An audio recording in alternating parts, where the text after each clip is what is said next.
Hello everybody and welcome. Are you ready to rumble tonight? We do have the big boys showing up tonight. Ulyss and Freritos de la Vega will meet each other on this small highlands map, the tiny map. We're gonna need to see them play on this 6-man map with 8-man on them. And we will also gonna have 12 CS as we've seen in the previous days, and we gotta see how these boys are gonna fare. I'm pretty sure they're actually gonna do quite a bit of warring. Good evening, Lizard the Wizard. Hello there, sir. I did see bonsoir, Fifi. Welcome. Good morning, Eining Dave. And big shout out to the man himself, to the Dave, to the only Dave. We do have him picking up that first promotion. Leonidas, also good evening, sir. Yes, it is my music in the background. You can actually find it on my Discord if you wish, or just ask me, point me to a timestamp, and we're gonna see that. Salty Capybara does see the man, Hazaggi is in the game. It did get recruited by Ulyss, and now we're gonna need to see how they're gonna fare. I'm still waiting for the link, by the way, the big link for the draft. I don't know where it is, but I hope we're gonna get it soon. You know, it is the French squadrons. They're taking it slowly. Where's the hurry? It's all good, my friend. We do have also, let's see, All Triangle. Good evening, sir, and welcome. I did see him up and above. Let me see, Ghandi Anthony. Hello there, sir, and good evening. Fabius Coso, good evening, sir. Yeah, it happens, man. It happens. Welcome back. I did also notice. Whoa. Trojan Man 25. Good evening, sir. How are you doing tonight? Also, Eddie Coffin. Hello there, sir, and welcome. Let's see. So long as I get to see Hazaggi play, I don't care about a delay. Well, I hope we're actually gonna get them started up soon. Astikos still refuses to swap slots over here. Looks like Pompi. Wait a second. So it's Pompi, Ulhas, Bartsake, and I believe Sprig coming up for no. Wait a second. Yeah, it is for Freritos de la Vega, right? The Sprigante is on Freritos, and then Hazaggi with Phyrsos. Let's see if I missed somebody. Astikos, and then Lege coming up for Ulyss. That should be the draft. I am trying to figure out where this is gonna go here. I have the CivGG website open. I'm just still trying to click refresh as a madman here to actually get the draft. It is what it is, you know. It is what it is. There's no draft right now. I guess I'm assuming the baguette is not ready yet. They need to wait for the baguette to be ready to get those, or maybe they're waiting for the, pain au chocolat, maybe, just saying, you know. It's the fault of the South player. They always take their time, try discreetly to play. Kicked up on you, man. Got off work early in time for the stream. Woohoo! Welcome, sir. Welcome. Let's actually see what's going on here. So, okay, there we go. With the swap slots, we do have Malm in the correct slot, even though honestly it didn't matter anyway, because the draft is somewhere else, or I guess, I don't know. Well, I hope. I mean, I honestly don't know. This is so confusing. They're not talking, they're not communicating properly this where it's gonna happen. So I'm just clicking furiously through through the channels to actually find it out. It's very confusing, I gotta say. Man, using this is weird. I guess. Let me actually click on link over here. Anyway, and we've seen yesterday and the days before how Small Highlands actually does allow the players to war each other from a much earlier stage than we're used to. And of course, we do need to see how this is gonna fare tonight. I'm pretty sure we're gonna have kind of the same experience with players picking civilizations that do have war bonuses at the beginning, but also some civilizations that will get them the gold, some civilizations that can do simming, or of course something flexible like Rome. I gotta say, I would really love to see Tamar again, and actually maybe this time he's gonna get to use his capsules. Now we do we did have it Victor banned in the last few days, and well, this might be the day we're gonna see it in again. Croissant, yeah, the croissants are not ready, they're not done, they're not well made. Will we see Korea tonight? That's also a good question. I'm not that convinced Korea is gonna be in the top preferences of the players, just because it does require quite a bit of time to get his sim done, and well, we're going to need to see how the players are gonna do it. Still clicking on buttons, still nothing is appearing over here. No draft, no nothing. Okay, let me actually check out if let me see. I was putting up a Lege stream, so maybe I get some information from there. But yeah, it doesn't look like he knows. He doesn't know. Yeah, he doesn't know. He's just in the lobby and looking at the lobby, talking to his chat, nothing else.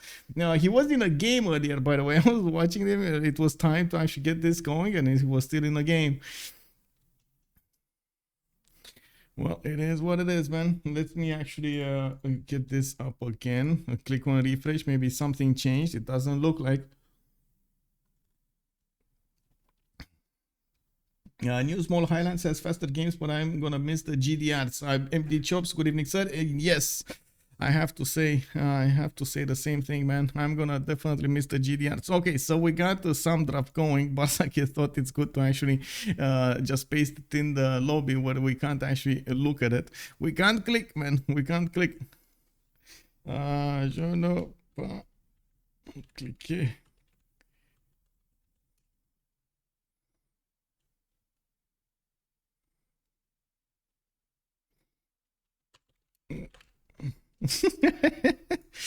Anyway, I'm pretty sure I don't know how to say click, so I guess click, it works. It is what it is. It is in Art Swiss General. Okay, I see it. Thank you. Okay, there we go. He actually posted where it needs to be. Okay, so but anyway, we should be getting this going. Let me actually see if I should make this a little bit bigger and actually wait. You took good for a man that doesn't worry. I don't know what this Phyrsos without fear. Anyway. Give me a second. Let me click on buttons over here. There we go. We should get this going. What is it? There we go. So we're waiting for them to actually join here. It looks like Autobahn Civilizations, we're gonna have the lineup that CivFR thought it's good for this tournament. We do have Cleopatra, the Egyptian leader. We do have Ptolemy, the Egyptian leader, Ramses, the Egyptian. So 3 Egypts got taken down. We do have Congo because we did figure out it actually has quite a few bugs on its side. So unfortunately, what is it? What is click in Romanian? It's basically the same in English. Click. The click. We actually, when we were talking about computer stuff, we appropriated a lot of the words from English, I would have to say. And oh my God, I gotta say, so many IT guys in Romania hate having the Romanian version of Windows or something. Anything, even phones, we're just using English. It's just no, it doesn't work. Switching to Romanian just doesn't have the same, the same sound. We're not used to it. We don't know what it means. Well, I guess you can say click apasă as in push, but it doesn't have the same ring. I like seeing nukes and GDRs on Highlands. Yes, I did like them too. I am a bit sad we don't see them again. Anyway, we do have the players actually starting to ban. Ulyss is going to have the left side. We do have Freritos on the right side. Ulyss, I think, has the first pick. If I'm not mistaken, they should have the host over here. Yes, Phyrsos is the host. Phyrsos, Lege, Astikos and Hazaggi on one side. Sprig, Bartsake, Ulhas and Pompi. Coming up on the other side on Freritos de la Vega with the autobans already chosen over here. We do have them starting up the lineup, and it looks like, well, they did go for Cyrus, Persia as a first ban. We do have Korea also coming up on the left from Ulyss. That's actually Seondok. Computer language is almost all English. Yes, Project Cisco, good evening, sir, and welcome. I understand this was 6-hour games. Yeah, they were 6-hour games indeed. Sejong is not auto banned as far as I know. Hour longer, yeah. Well, let's actually take a look over here. It looks like Freritos is gonna need to pick the next one, and they're taking their good old time to get this going. We do have actually, for some reason, I don't know why, but both options are available. Are they banning at the same time? Is this what's happening? Are they just, and when they're not gonna reveal it until both of them banned or something? This is kind of weird, but I guess it does how to say it doesn't give vision to the others what they banned. What happens if they ban the same thing? Okay, there we go. So Sejong, oh my god, both Koreas got taken out. Guys, we're not gonna see Korea. Both Koreas got taken down. Computer language is 1 and 0, my friend. Yes, there are the 10 types of people, those who understand binary and the others. Wow. We do have Chandragupta, also India, being banned by Freritos. They don't want to see those Varus just running away on the map there, all over the place, trying to get their trunks in their opponents' faces. We do need to see also how the players will try to get the normal bans. We got 3 more to go on each side, and it looks like Ulyss is going to have the opportunity to get the first one down. Now it will take a little bit of time. Unfortunately, we can't actually see how much time is evolving for each of these phases. Ulyss is banning, that's what it says in the top part of the screen, and now Freritos is banning. Okay, very quick bans. We do have Spain coming up on the left side, and then Moband coming up on the right side. So no Congo, either the female leader, no the male leader. We're not going to see them in the game. We do have also Ulyss needing to pick up the next one, and since on the Highlands map, on the small Highlands map, I should have to say, we've seen quite a bit of early warfare going on, but also some mid-game timings. I wouldn't be surprised if they're gonna go for some mid-game civilizations. I wouldn't be surprised if we see Mapuche. I wouldn't be surprised if we see also something like Kublai Khan, Gran Colombia. I've seen it being preferred over here, and Tamar got taken down. No, why? Why would you take Tamar down like that? Man, they just did Tamar dirty. I'm so not happy with this, I gotta say. Wink wink, there's also Nader, Shah in the lobby, so maybe we will see one of the Persia survive this pick and ban phase.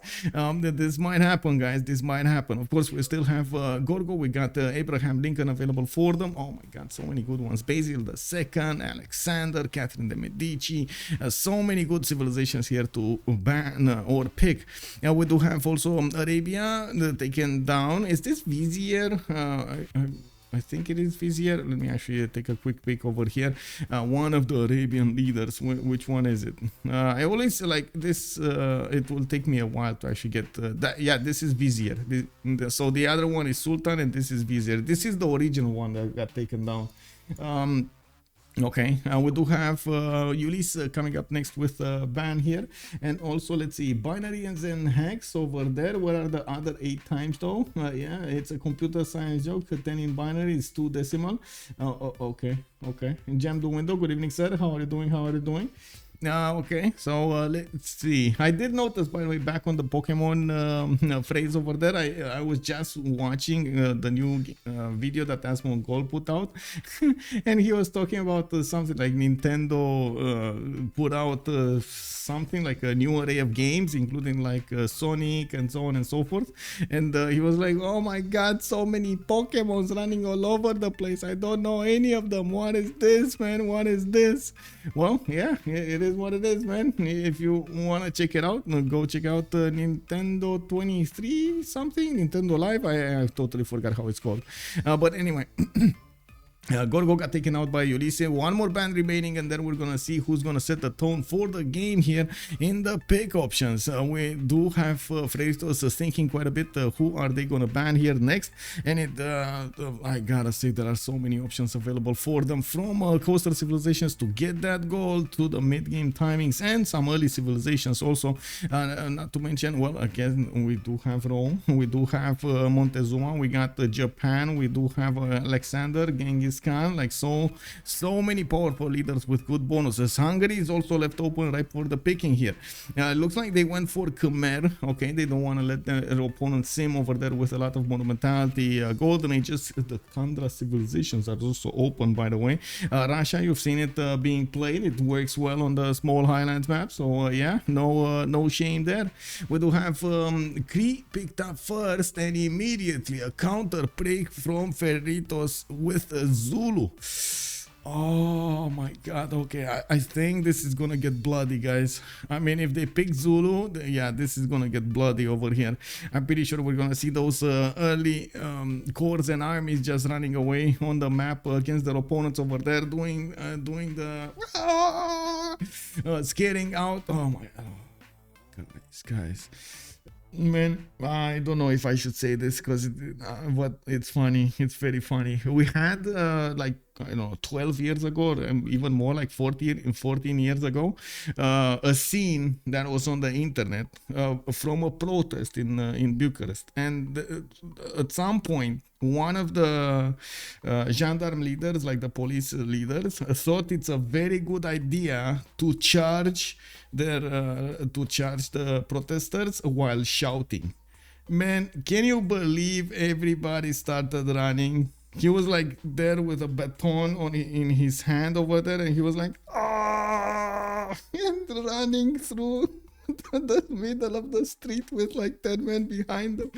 I was watching TV and I couldn't believe my eyes. Oh my god, this is not happening. Anyway, yeah, it is a tactic, man. You know, scare them with exactly. This is Sparta. Can you imagine that? They actually did that. Wow. Anyway, we do have a Nader Shah picked up over here by Ulyss, so we're gonna see some immortals on the map here. This is the one that gets the science instead of the culture on his trade routes, and we do need to see how the players will evolve with it. We do have on the other side Age of Steam Victoria. Ooh, oh man, I already can see the steam on this map.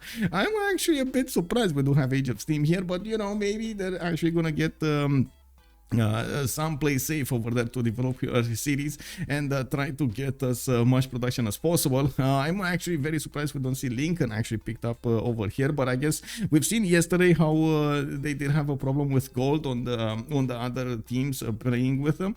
So yeah, that might not be something they are considering just because of the gold generation. It started to pop off around like mid to late game, but yeah, in the beginning of the game they had so many issues actually upgrading those immortals.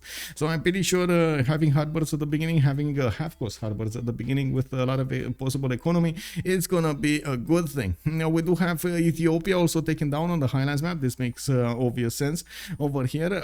Taken down most of the time on this map, on the Highlands type map, irrespective of how many players are gonna play it. We do have Ethiopia taken down just because it is so good, man. Like you cannot fight the Ethiopian madness. When Mali, that's a good question. Hassamart, also good evening, sir. Pretty drafter, yeah, it looks like we got a new one here. I was wondering who was the fourth pick. Oh, Nader Shah, yeah, Nader Shah. Yeah, looks like Ulyss needs to ban over here 2 civilizations, and there. Oh no, actually, well, anyway, there are 2 more civilizations being banned over here, and Gran Colombia is not gonna make it in the game. It got taken down over here by Ulyss. Freritos is on the buttons here. They do have Mapuche chosen and locked in. Okay, well, that happened over there. It took his time. You saw how he was trying to generate a little bit of suspense over there to actually pick the civilization. Am I gonna do it? Am I gonna do it? Can I pick again? And so on. But I gotta mention, man, the Genghis Khans actually survived this one. Oh, Legilementos. Wait, I just realized. Kick. Where is it? Where is it? I need to click on buttons over here. This? I think this. Let me see. Yes. Thank you so much for the 15 months. Hello, sir. Hopefully this will be a nice game. I like the new band screen. Yeah. Well, this is the, I guess, the website over here. We're using the website civdraft.versal.app/616. Actually, it's dash, not slash in the first one. Anyway, looks like Rome did get taken down over here with pick for Freritos de la Vega. They need to pick 1 civilization. They're gonna need to go for another 2 over here in the selection screen on the left side. We do have Basil the second. Oh man, this is definitely gonna go to work. Oh yes, prepare the shotguns, and we're gonna need to see those tagmas just run away on this map over here. Ulyss coming up with the selection screen. They do have 2 civilizations to go for, their last remaining 2 picks in this game, and we do need to see what they're gonna go for to counter Basil and Shaka. at the same time. It does seem like, especially on this map, the meta has changed considerably since it is a 6-man map. It's much smaller. You've seen it quite a few times in the last few days, and we've seen how the players are trying to poke each other with very early units. It's not uncommon to actually see some classical warfare, even some medieval warfare. We're going to see if anybody's going to go for the late game today, because yesterday, man, they just finished the medieval era. It was quite quick, and I would say painful. Now, man, Japan just was on the wrong end of the map there. They do have a 1 remap token for each team, and they will get to choose a turn 10, not turn 8. And we're going to need to see if they want to keep the map according to their civilization spawns and maybe their neighbors. Japan for Sealing Crusade. Yeah, that could be a thing. I mean, yeah, we'll see. They do have America over here. It looks like Teddy is appearing. Okay, he's smiling at us, getting that powerful hat of his over there hanging in the air. With one more pick to go, it will be Canada?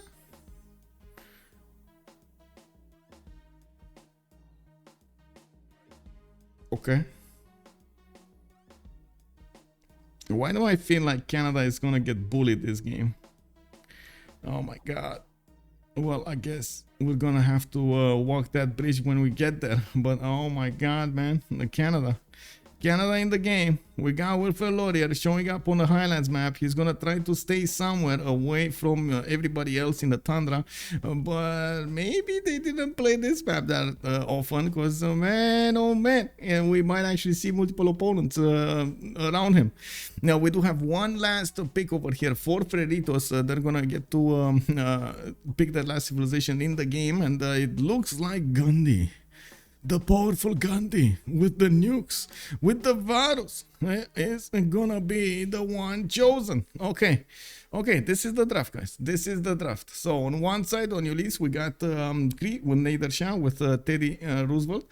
We do have Rough Rider, by the way. And we do have Wilfred Laurier also as the fourth one. Freritos de la Vega on the right side. Zulu with Age of Steam with Basil II and Ghandi. I gotta say, now I'm getting worried about their gold generation. Like, usually you do have like multiple civilizations that are trying to balance out that gold, especially on how to say, on this map, and especially with Basil II in the game. I feel like at the moment there's gonna be quite a bit of a problem on Freritos de la Vega with the whole game gold generation. Now, yes, Ghandi can actually generate some gold if he actually goes for something like tithe, but it's not that usual to go to for tithe with Ghandi. And we're going to need to see if he's gonna try to get the gold for his teammates. Zulu, again, not well known for his gold generation, but yeah, he could get actually a nice and decent pen brush and voice gold range, maybe getting enough gold to actually upgrade himself.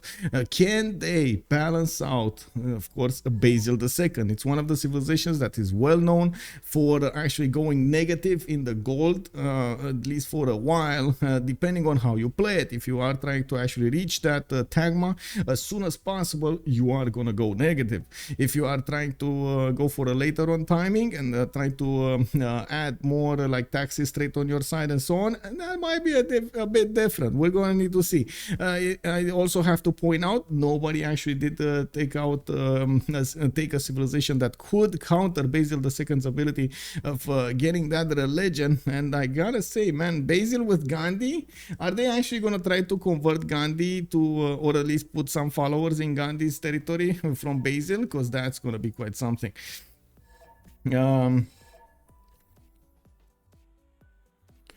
Anyway, unlocking the draft, there we go. I was just trying that.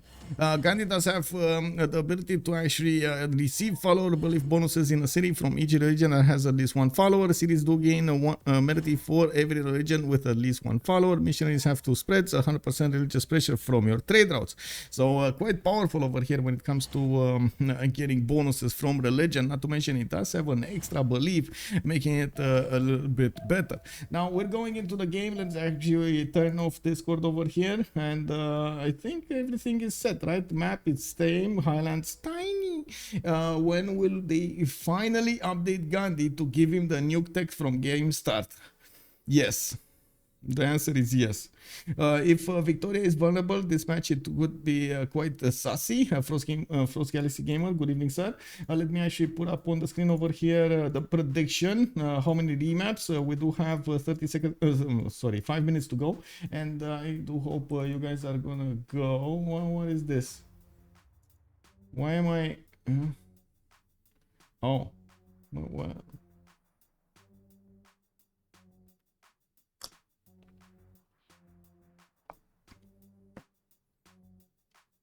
Whoa. Kick. Never mind. CivFR Ghandi will be back. Yes. Akelimono, good evening, sir. Also. He may end up in a desert with that Canada pick. Oh my god, no. Yeah, that's gonna be bad. That's gonna be bad. Yeah, he might, but I gotta say we kind of are playing with BBS to actually stop that from happening, and hopefully, well, we're not gonna see this happen. Okay, so by the way, big news. It looks like Salty Capybara did a big announcement. We do have the caster assigned, and of course the games have their respective. How to say, pages already created on the website. I do have to point out I did update the website main page to actually give you a bit more view, a bit clearer view about the games that are going to be played or will be playing today, are going to be played during the week, or past games, so you can actually have your pick over there on each of them.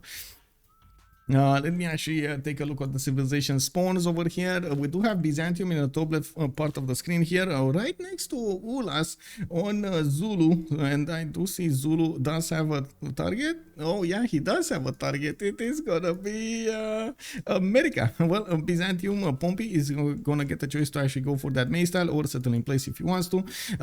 Getting the maze probably will be better just to get some extra gold going, but he might actually lose the fresh water. No, this is a lake. It's fine. This is fresh water anyway. So yeah, it's all good. So he could move easy peasy, get that gold from the beginning. He does have a 3-1-1 fish tile to use in the second ring. And I do see multiple 2-2s that he could acquire using that city expansion. And yeah, there we go. That's the maze settle over here for Pompi. Now, I do also notice we do have multiple cities for him to go for, to the north, to the west, to the south, to the east. No problems. He could actually set up a coastal trade routes with Ulhas if he wants to.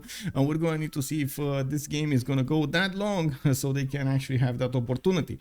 In the south, we do have Bartsake. Well, this is an ally, so it's fine. He can actually trade with both of them, right? Byzantium can put a city here on the stone tile, and yeah, Bartsake is just gonna send all of his trade routes there. It's all good. We do have London with 3 turns for a scout, and by the looks of it, yeah, we do have fortress for the population to grow. 2 base underneath his capital city. I'm pretty sure he's working the sheep tile there, and multiple cities that could be settled on the coast. He also has Lake Redba to the southeast, which I gotta say is not that bad, but he doesn't have a lot of food near it. The real Baines. Hello there, sir. Good evening. Thank you so much for the prime. Much appreciated. Now we do have to take a look at Zulu spawn here, also with a maze style. They're generating that gold from the beginning. Man, I was worried about the gold generation, and somehow the game decided, you know what? We can see the Freritos de la Vega civilizations. We will decide as the gods of civilizations, the creators, to generate some maze style next to them. Let's give them some help, guys. Okay, well, I guess they did, and looks like Ulhas is also going to benefit from an extra 2 gold points there. He does have multiple cities to go for, to the north and to the southeast. I gotta point out he's going to need to move quite a bit to actually get this settled, and well, we're going to need to see if he's actually going to put it next to the river to benefit from the fresh water, or next to the coast for that one less housing. He does have tea settle over here to the north, which is kind of expensive actually. He's going to need to put some gold into multiple tiles here, and I do believe we're going to need to move on forward towards Hazaggi. Hazaggi is going to be very close to Zulu. This will probably not going to be the best situation that Hazaggi wants to fight himself in. He does have a 2-2-1 underneath his capital city, because that's a geothermal fissure, and I do see quite a few tiles around him, good tiles around him. A lot of food from the rice tile, can grow into the 1-3, can buy a stone tile also, can also settle Crater Lake over here to the north to benefit from the fresh water around it, and some extra faith and science. I do have to say, a lot of the players do not prefer to work this Crater Lake tile just because of the lack of production there. You do need production for a lot of stuff, you know, you gotta be careful with it. I have always wondered why Nader gives food. That's a good question. I don't know, man. Or was that a third one, Habub? No, I don't know why Nader gives food. Or iron, for that matter. It is what it is, man. First time I see Ulhas playing with a non-religious civilization. No, okay. I think I've seen him play with other civilizations, if I remember correctly. But anyway, Bex, bom dia, senor. How are you doing? Nader gives food. It is nitrogen. No, I don't know, man.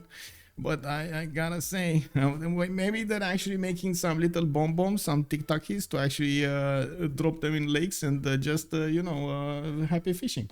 Didn't you know, man? Didn't you know? You just use tic-tacs to actually get fishes out. It's fine. It's fine. It's much faster. We do have Ottawa coming up here. I'm sorry, I'm kidding. I hope you guys know I'm kidding. We do have Ottawa coming up here with a settler in 5 turns, and by the looks of it, he is gonna have 1, 2, 3 deer tiles in the capital city.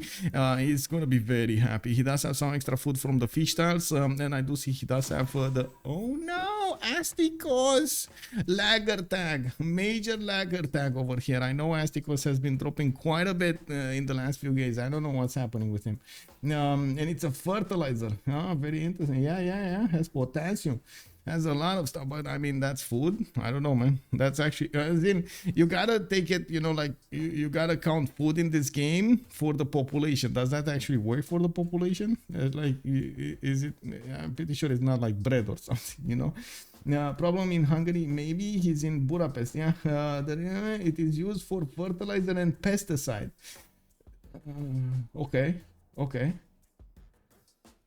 Still, that doesn't make sense how it is actually giving food. But yes, for sure, it can be used in good things. A lot of things can be used in good things. At Lege, it looks like he's gonna get to pump out a settler in 5 turns. He doesn't have a lot of fresh water on the west side, but he is gonna have at least a few cities over here towards Preslav to the west. I gotta say, this wheat tile does make me chuckle. We do have a 3-1 fertile next to it, and by the looks of it, another deer tile over there in the 3rd ring.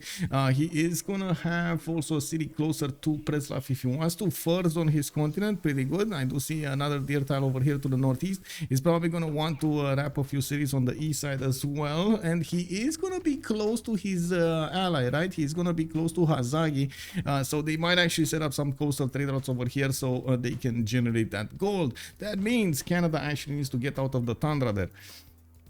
Now we do have Mashad coming up over here with warriors and scouts. It looks like he did buy out that dice tile of a 2-1 to get the extra faith generated to actually get some faster pantheons going. He does have a refish tile to the west side, which makes me think, man, this might actually be a pretty good campus.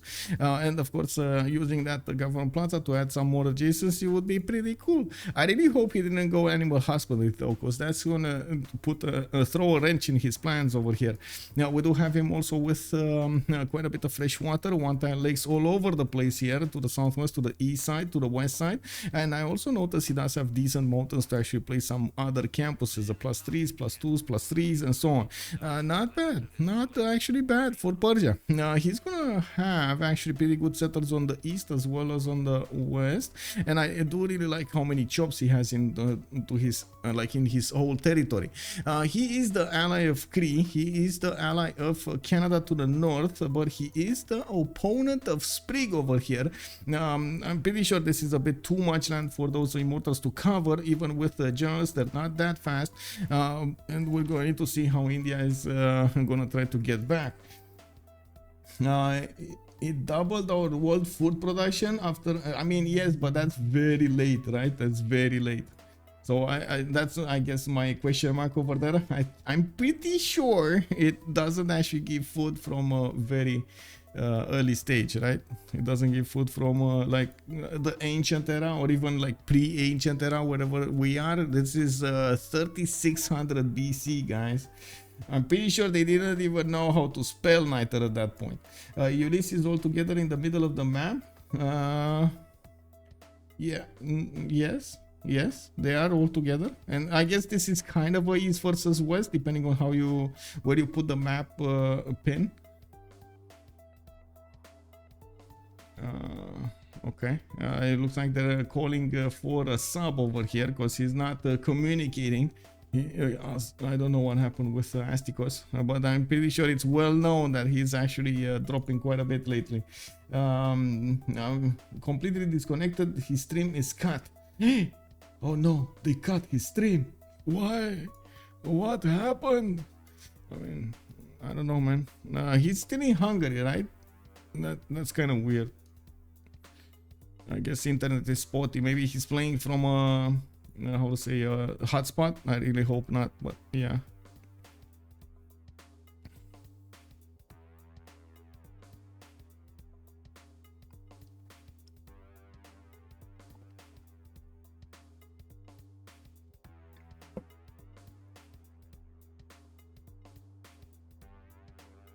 Five-second energy. Hello there, sir. Good evening. Good evening. Well, if you are questioning the Nader, I should provide food for the very start of the game because whatever is growing there will grow faster than tiles without Nader. Wait, really? Are you sure? Wait, Nader making food grow faster. Are they? What is the... no. Nader is a key component.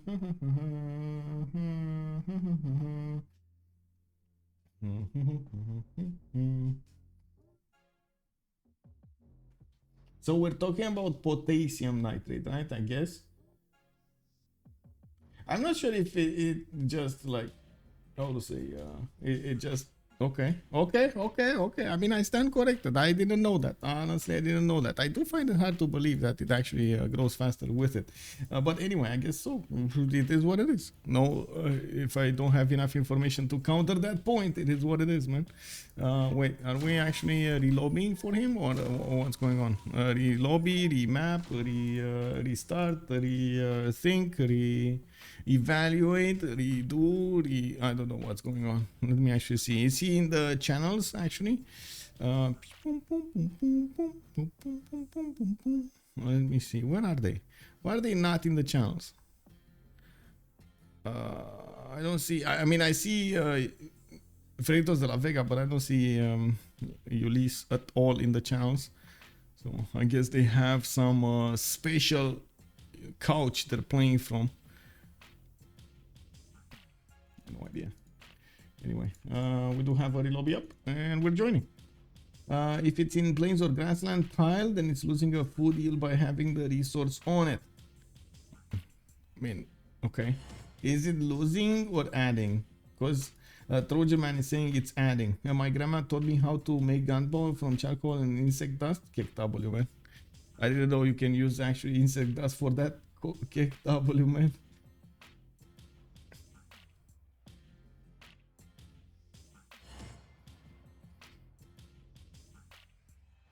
Okay, so we're getting everybody in here. Hopefully, we're actually gonna see them joining. I still have no idea where Team Ulyss is, as in the actual channels. I don't see them at all. But I can actually take a look over here. Oh, Lege still needs to join. He's not clicking the button. He's not clicking the button, guys. You need to from. Oh, I see. You need that. Okay. Yeah. Man, that reminds me of MacGyver. Is anybody a boomer like me and actually remembers MacGyver? Insect dust definitely gives food. yeah, yeah, we can vouch for that, man. Oh man.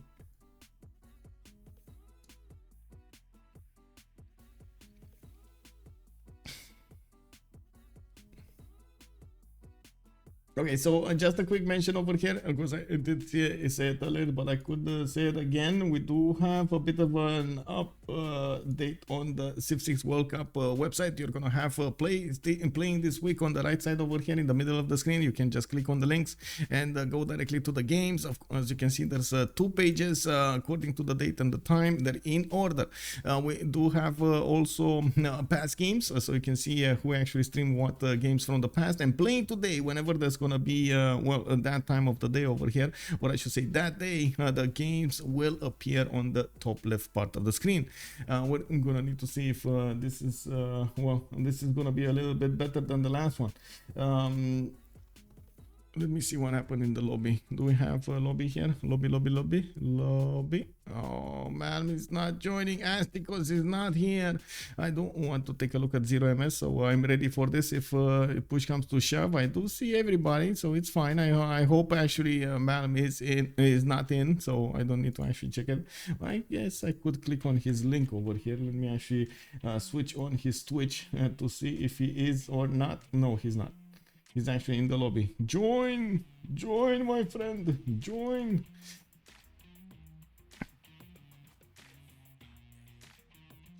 I guess this is a good time to get a Sprite. Good time to take a Sprite.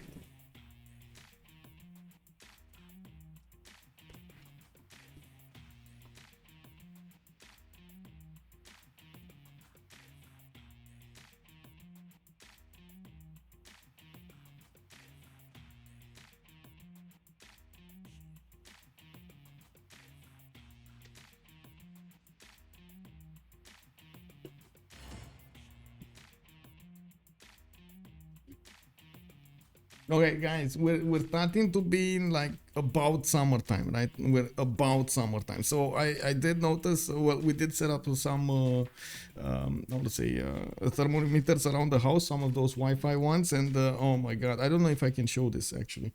As in, I think I need to take a picture with my phone and then I need to share it on Discord somewhere, and then I need to actually put it up on the screen, because otherwise it will look on the other side. Let me actually do this quickly so we get this going. See, come on, man. Okay, there we go. Click, and click. Looks like Astikos is still not in, so we got a little bit more time. Okay, there we go. And now share to Discord somewhere. Let me actually put it in Discord, and then where should I put it actually? Real life shenanigans, I think. Real life shenanigans. There we go. I found the channel. It's tough sometimes to actually remember all of the channels, man. Okay.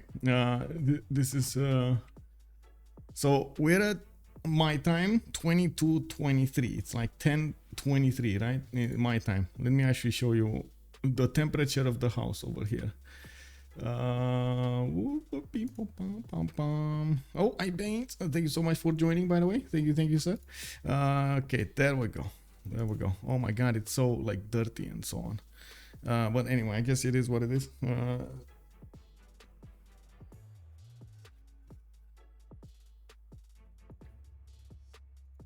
This is the temperature of the house. And yes, you see that correctly. It's 25, 32, 26, and 28. Guys. We're not even in the full summer. We're just passing through the one. Where it's 32, I think it's in my bathroom actually. I think that's the sensor for. I'm not sure, but I think that's the sensor for my bathroom. It's very bad, man. I don't have an air conditioning, obviously, in the bathroom, you know. This is lobby simulator. We did have actually one of the players dropping Astikos, and he got back. I don't know exactly how to count it in Fahrenheit. From the first but I gotta say, I saw a map, guys. I saw a map about who's using Fahrenheit in the world and who's using Celsius.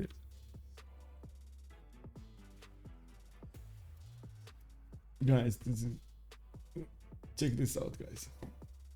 Did you see this? I don't know if you saw this, but I'm gonna put it up on the screen. Oh no, this is not good.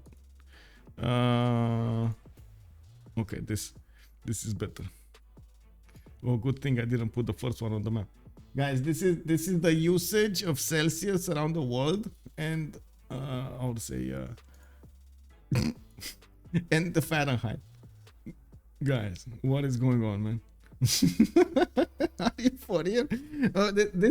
When is America gonna be converted to the good old Celsius over here?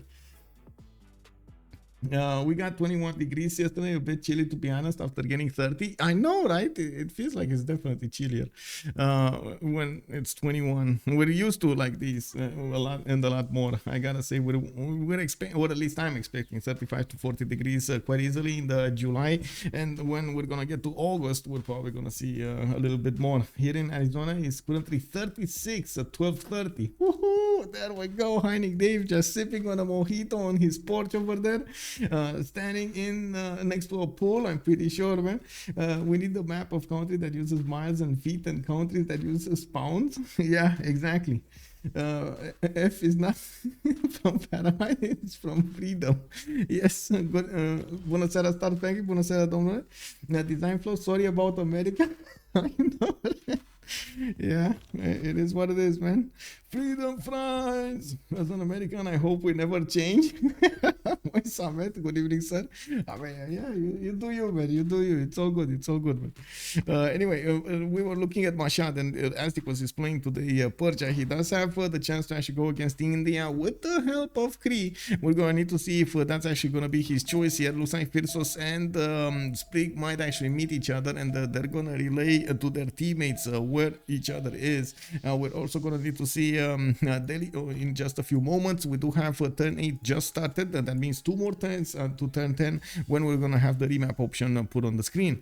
We do have 3 turns for a settler to come out here, and it looks like we do have the first holy site being already dropped from Delhi on the right side. That's gonna take a while to finish. That's actually a 0 adjacency holy site. Not that he actually had any good one, but you know, actually he had a +1. He did have a +1. I think he's just putting it there, so maybe later on in the game he's gonna get a harbor and of course increase the adjacency to that one.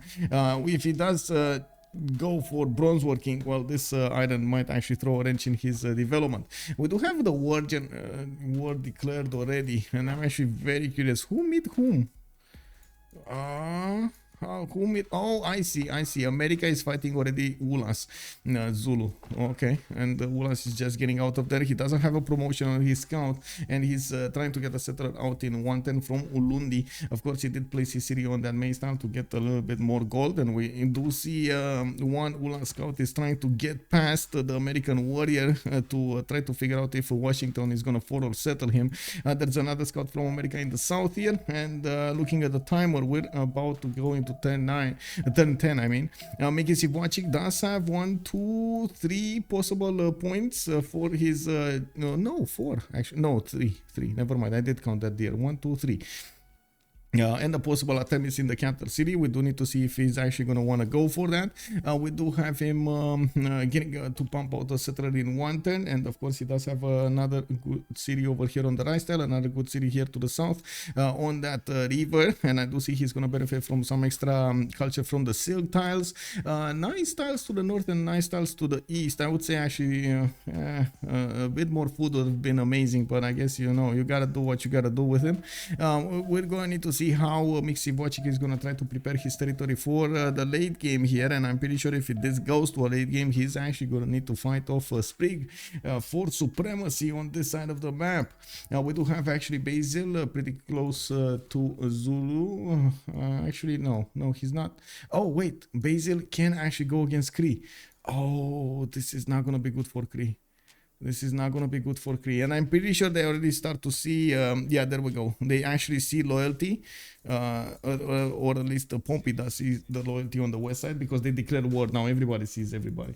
I'm in Scotland, and it's Toasty 25 inside. We had the thunderstorm yesterday, so I love them. Okay, Swedish color scheme Cree. Yeah, it is there. It's close to the Gulf of Mexico. Gets a lot of wet. Okay. I mean, that's the problem, right? Like, it's okay, I guess, to have a lot of heat, but when you mix heat with humidity, that's just a bomb. It's so hard, it's so sweaty, it's so everything. It's hard on the on the human body. We do have okay, looks like Freritos de la Vega did choose to actually remap this. They don't want to be in a East versus West situation, and they didn't have their brawlers on the front line. And we do need to see what a new map we're gonna have in just a few seconds. We're gonna start generating it.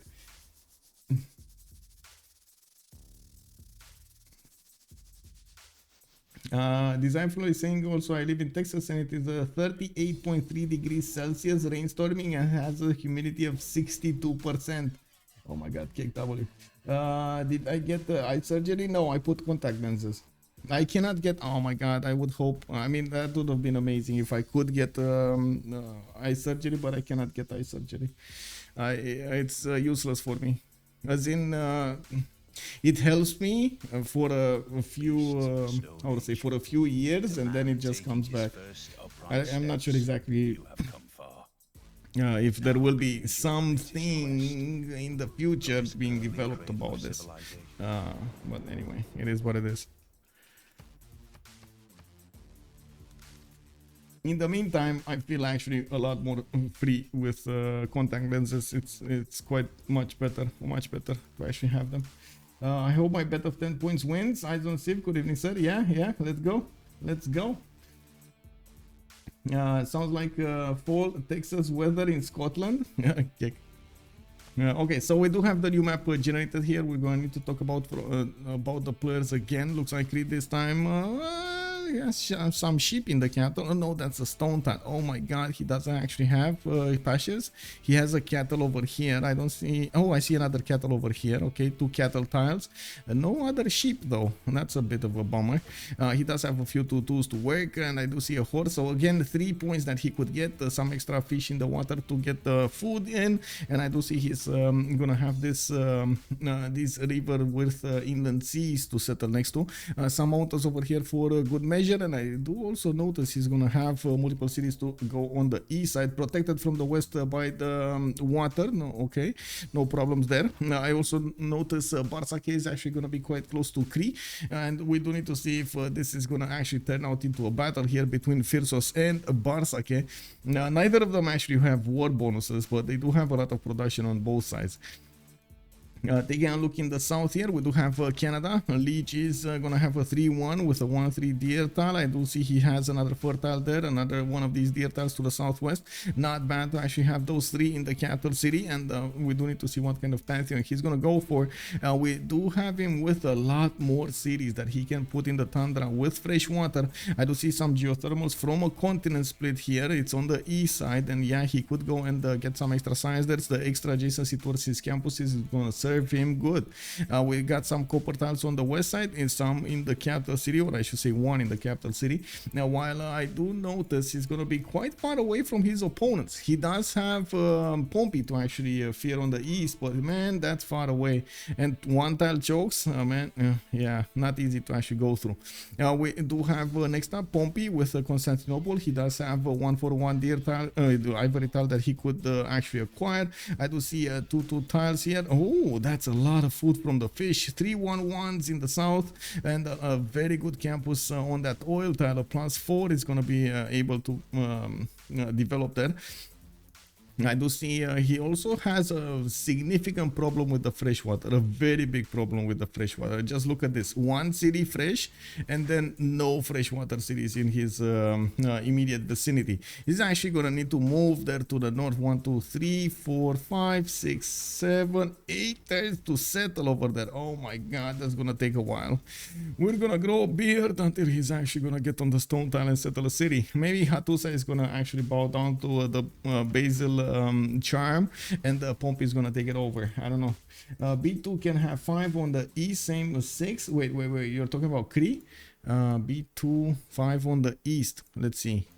You're talking about Cree, right? 1, 2, 3, 4. What did? Oh, 5. Yeah, he could. It really depends on where is he gonna put it. Over here on the 2-2 tile is gonna probably be the best. But does he want to actually take a 2-2 tile? I don't know, man. 1, 2, 3. If he actually, I'm pretty sure he wants to settle the jade. Didn't he see the jade? I'm pretty sure he saw the jade. Yeah, he saw the jade. So, and he saw that it's fresh water. So I'm pretty sure he's settling on the coast here to get a 2-2 base and open up this settle on the jade tile as a B2. 1 to 3 points over there can be acquired with only 2 possible in the capital. Quite expensive actually in the capital. So I'm pretty sure he's not going to go for them really early on. It is a bit awkward to actually use magnets in the second city, but it's not unheard of. Now let's take a look at who is it over here. Bartsake is in the top. Yeah, he's Bartsake. We do have him with +4 harbor. Royal Navy dockyard, I guess. 2-2 base. Looks like he also moved. He does have a second city on the cliffs of Dover to the northeast, where he does have some fresh water next to that. Kind of awkward actually how it spawned over here, but I guess you know it's all for the fun. We do have also him with a few more cities to settle to the northwest and the south. No problems for him to actually get a lot of cities here. Especially on with the coastal side. I'm pretty sure Bartsake is going to want to make as much use of his Royal Navy dockyards as possible for the beginning of the game to actually get this going, get the economy going, get those trade routes going with the lighthouses, and then metamorphize. Metamorphize? Is that a word? Anyway, you know what I mean. Change his empire, evolve into a higher plane. Bartsake is going to need to get those industrial zones down and get the production going. We do have Chandra Gupta with the same problem with food. I gotta say it's a little bit better for India because yeah, he could actually try to get some of these how do you call them, step wells, I believe they're called, that do give you housing, if I'm not mistaken. Let me actually see. Step well, housing. Yeah, they do get housing. One food, one faith, why not? You gotta be careful when you place them, and of course they're more powerful when you place them next to your holy sites. And we do have him with a 2-2-3 truffle tile, and I gotta say this time we didn't see that much more gold on the side of Freritos, by the way, except the relatively good spawn of Bartsake here. They didn't, the gods of Civ said, you know what, we helped you once, we're not going to help you again, guys. It is what it is. We do have Sprig coming up on the east side with these scouts. I do see a hut over here in the north that he's going to need to discover, and by the looks of it, he's going to need to go through the mountains to actually get to some fresh water. Not ideal, definitely not ideal. He does have to the southeast also Astikos, which is going to be his opponent. Sprig might actually find himself at the mercy of those immortals. We're going to need to see if the Varus are actually going to be able to withstand the amazing powers of Persia. We do have Nader Shah starting to scout his west side here towards Johannesburg. More like Ghandi. Yeah, it's Ghandi. It's big Ghandi. Yes, it's the Ghandi. It's the Nuka Ghandi. Oh, I got a confession to make. Today, I stopped at a store. I know a special store that actually has Fritz Cola. It's the one store in Bucharest that actually know it has Fritz Cola. If you guys don't know Fritz Cola, it's coming up from Hamburg, and man, it's pretty good. I gotta say, it's pretty good. Not bad, not bad. You barely find normal like Coca-Cola in Hamburg. Everybody has Fritz Cola. It's like a thing over there. It's like a movement.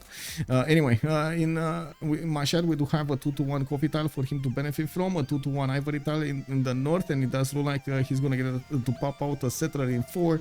We do have him with a decent amount of cities to settle over here. He does have also Basil to worry about to the southwest, and we're going to need to see if Pompi over here is going to try to fight Persia or fight Canada. He's going to have to take his pick.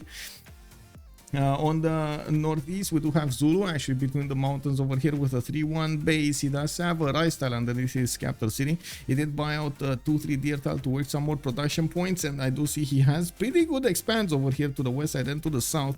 A lot of stones did appear next to his city centers, and honestly, well, then that could be stone circles. 1, 2, 3, 4, 5. Not bad, not bad. 6, 7. Yeah, not bad. 7 more production. Why not? Of course, we're going to need to see what is he gonna choose and when is he gonna choose his pantheon. We also notice in the south over here we do have Washington pretty close to him, and Washington is gonna be his opponent.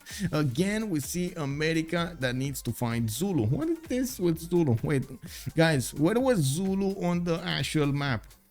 Does anybody know? Forking a night, studied and working in Hamburg for 9 years. Fritz Cola is so great. I know that, it's amazing. Where was Zulu on the map? Where did they actually spawn? Zulu map. South Africa, right? There was South Africa. How is it next to America?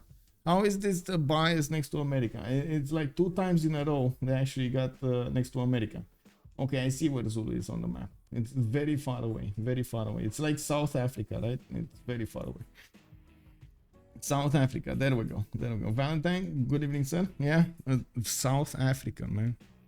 Yeah, I mean, it is what it is. It is what it is. Anyway, Washington does have a decent amount of fresh water to the south. To the north, looks like to the west side, he will need to walk quite a bit to actually settle some cities, and I wouldn't be surprised if he's going to go for some fresh. I do think he's going to prefer to actually get these fresh waters first and then try to expand when he has no other option. We do have him in the north over here with a possible forward settle towards Zulu, and I gotta say, I wouldn't be surprised if they're going to fight each other from an early stage, especially since Zulu is quite incentivized to get the city on the right style. Not bad, actually. Extra food again for the city center, extra two tiles to work there. He does have the fresh water from the lake, while yes, on the west side it's pretty good production, man. That food just makes it better. Now we do have also America pumping out a settling one. We're 10-10, and we do need to see if they're gonna keep this map or not.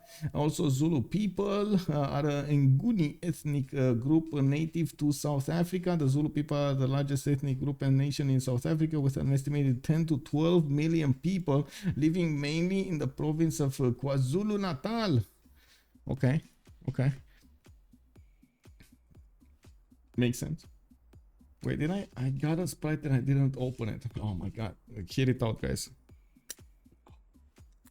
Oh, yes. Yes, very nice. You know, I was watching, man, this Asmon Goldman. Why do I keep talking about him? But anyway, for some reason, he spread some disinformation on his channel over there. And I was like, he was saying that actually Sprite has a lot more sugar than Coca-Cola. And I was like, wait, is that really happening? Because I've been drinking Sprite for quite some time now. Am I get like sugar high over here every time on the stream or something? And no, that's not actually correct. I searched it on the internet. That's not actually correct. I don't know what he was talking about, man. What a crispy noise. Yeah, exactly. Oh, where is crispy? Where you need crispy? He's probably cooking something. Literally cooking something.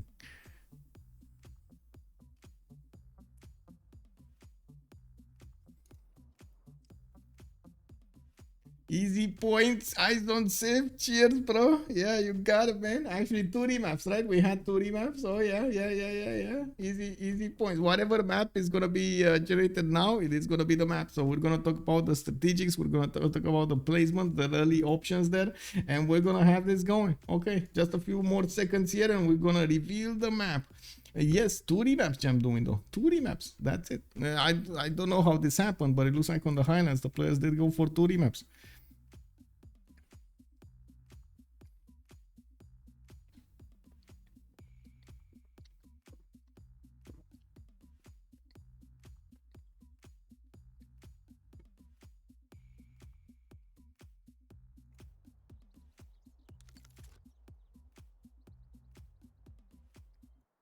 The real prediction should have been how many times will Zulu spawn near America. Yeah, I mean, I wish at some point Twitch will allow us to do multiple predictions at the same time, because I find myself so many times how to say so many times on the stream that I need to do more predictions. So okay, I have the ongoing, you know, like all of the time prediction for who's gonna win the game, which makes sense, right? And then I feel the need to actually put more predictions over here for other stuff. Oh no. Oh my god, not again. Give me a second.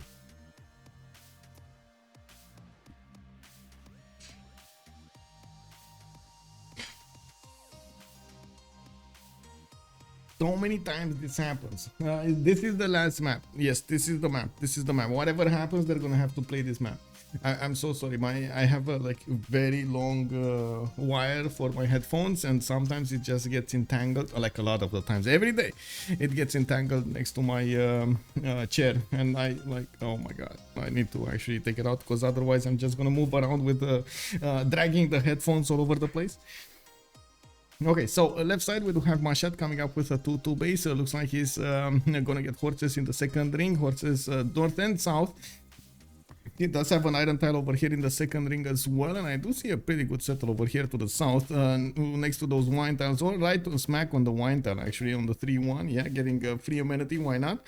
And we do have him with another settle to the north, pretty good next to the mountains, and these geothermal fissures are gonna give him a lot of good campuses. Well, Astikos over here, I think he just high rolled a little bit. We do have him with a lot of production coming up from the stones to the south, and I do see he is going to have a lot of food on the east side on those bananas. Looking at his freshwater availability, man, that's a lot of fresh water. He's also this time quite close to Canada. They are allies, so no problems over there. They can't really set up a coastal trade routes unless he actually gives up on this wine tile over here, which I'm pretty sure he's not going to want to do. We do have... also to take a look at North America coming up with Washington. Let's see, I'm greedy. Any chance to get more is okay with me? Okay, yeah, why not? With at Washington on a 3-1 base with a 5-turn builder. Looks like Hazaggi over here is the plain Hazaggi. You can see he actually put his aerodrome icon over there.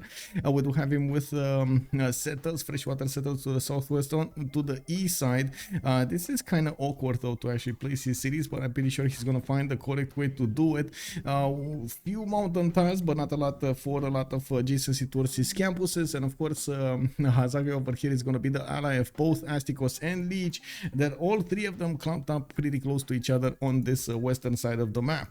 We do have Washington with available horses in the second ring, and I do see his iron actually is to the southwest in the fourth ring. He's probably going to settle on the cattle tile or next to the cattle tile to actually benefit from that, and I'm pretty sure he's going to want the food there.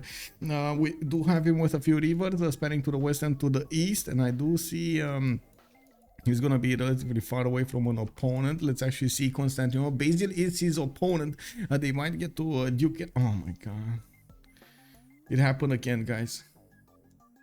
Ulundi, Washington. Ulundi, Washington.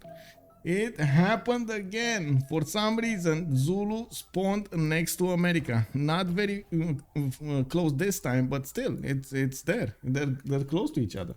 There is a lot of coast on this map. There is indeed. Yeah. You might call it the bigger 7 seas or something. And we do have Constantinople with a scout coming up in 1 turn. He does have a 2-2 base.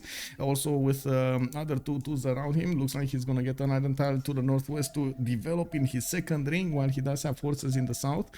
Same thing, second ring. He can put a city on the cocoa tile over there, benefiting from immediate amenity and the 3 points of...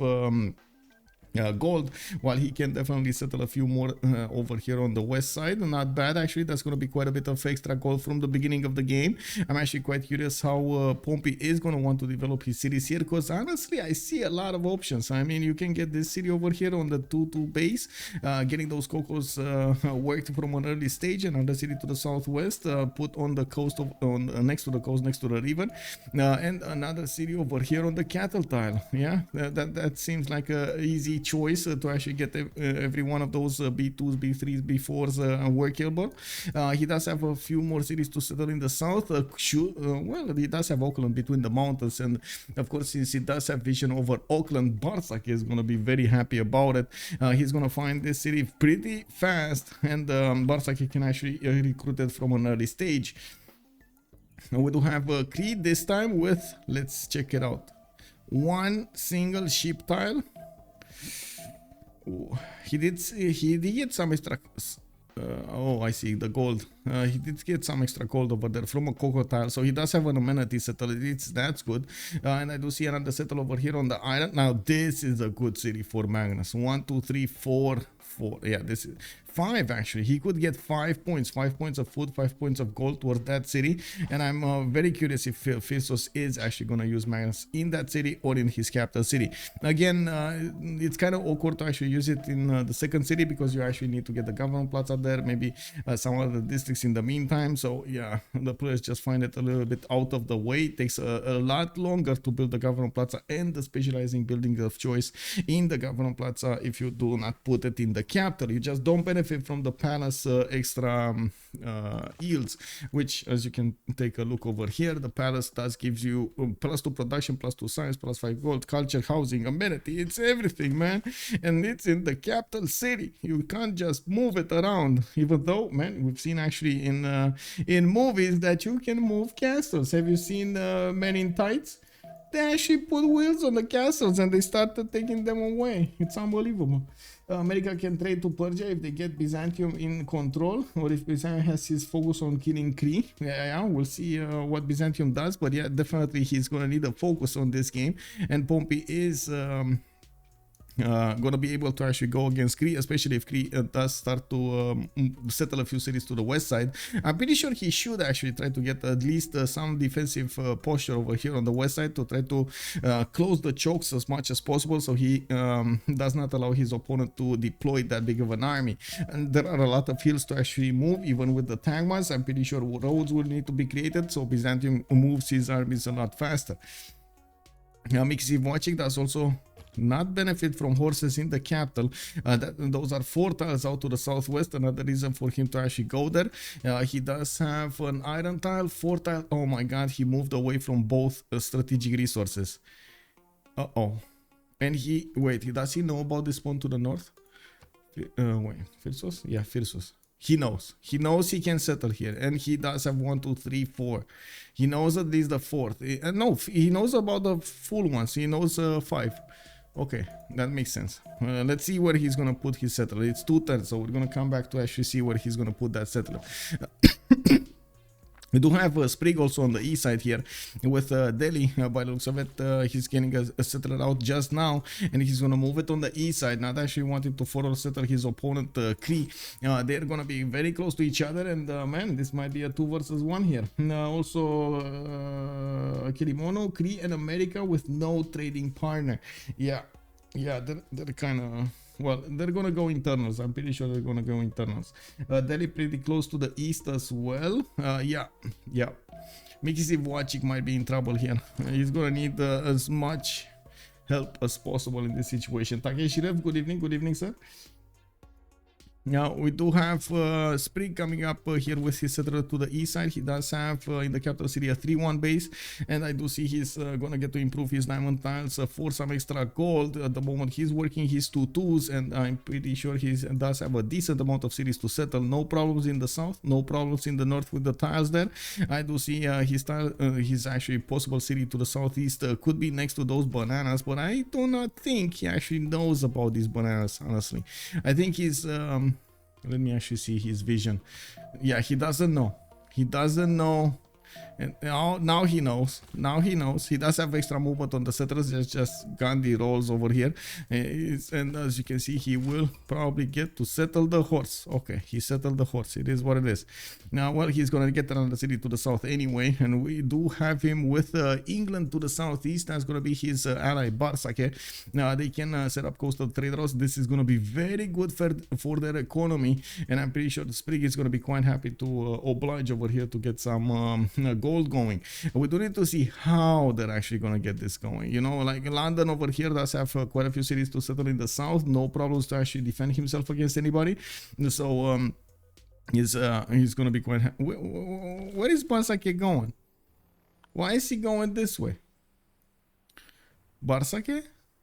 Is he actually for settling Lege? Why are you going this way, man? He's actually for settling Lege. He saw Lege, and I'm pretty sure. Oh my god. Okay. This is oh, I guess this is interesting. This is a little bit unorthodox, I gotta say.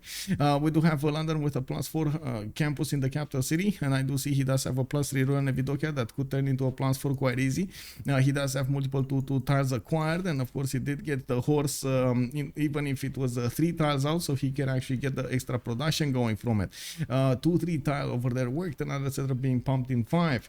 I do see he also benefits from an iron tile to the southwest, and by the looks of it, we're gonna need to see him extend the city there. Multiple horse tiles also in the south of that iron tile. Where I don't think he's gonna prioritize to get the city, mostly because well, it just doesn't have a place for a Royal Navy dockyard. That nice plains in hills southwest of the Nader with a +4 harbor. Nice plains hill. This? You mean this or this? Which one?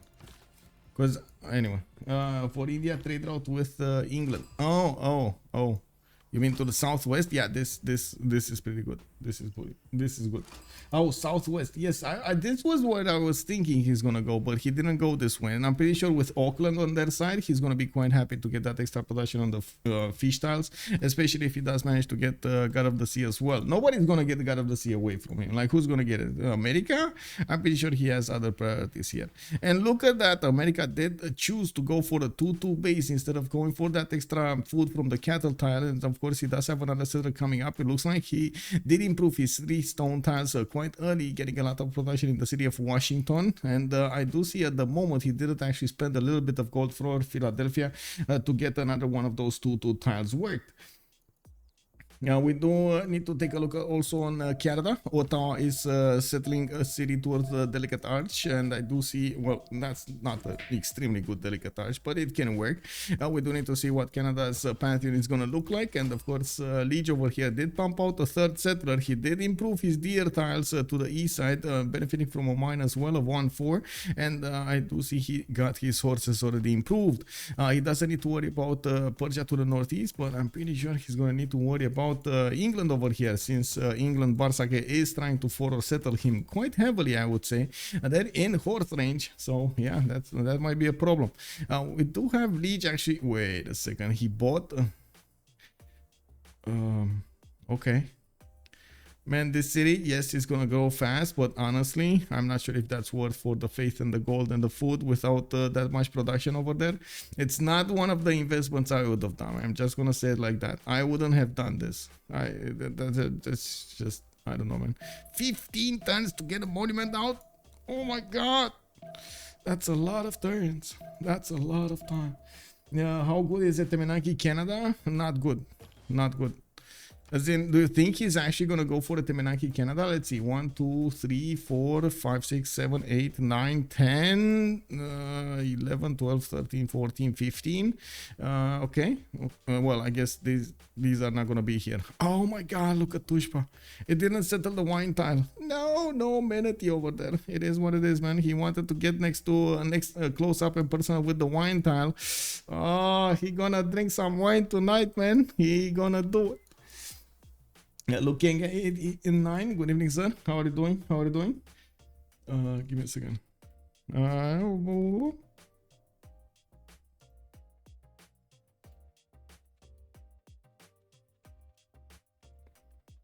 Oh my god. Yeah, I got some good news here.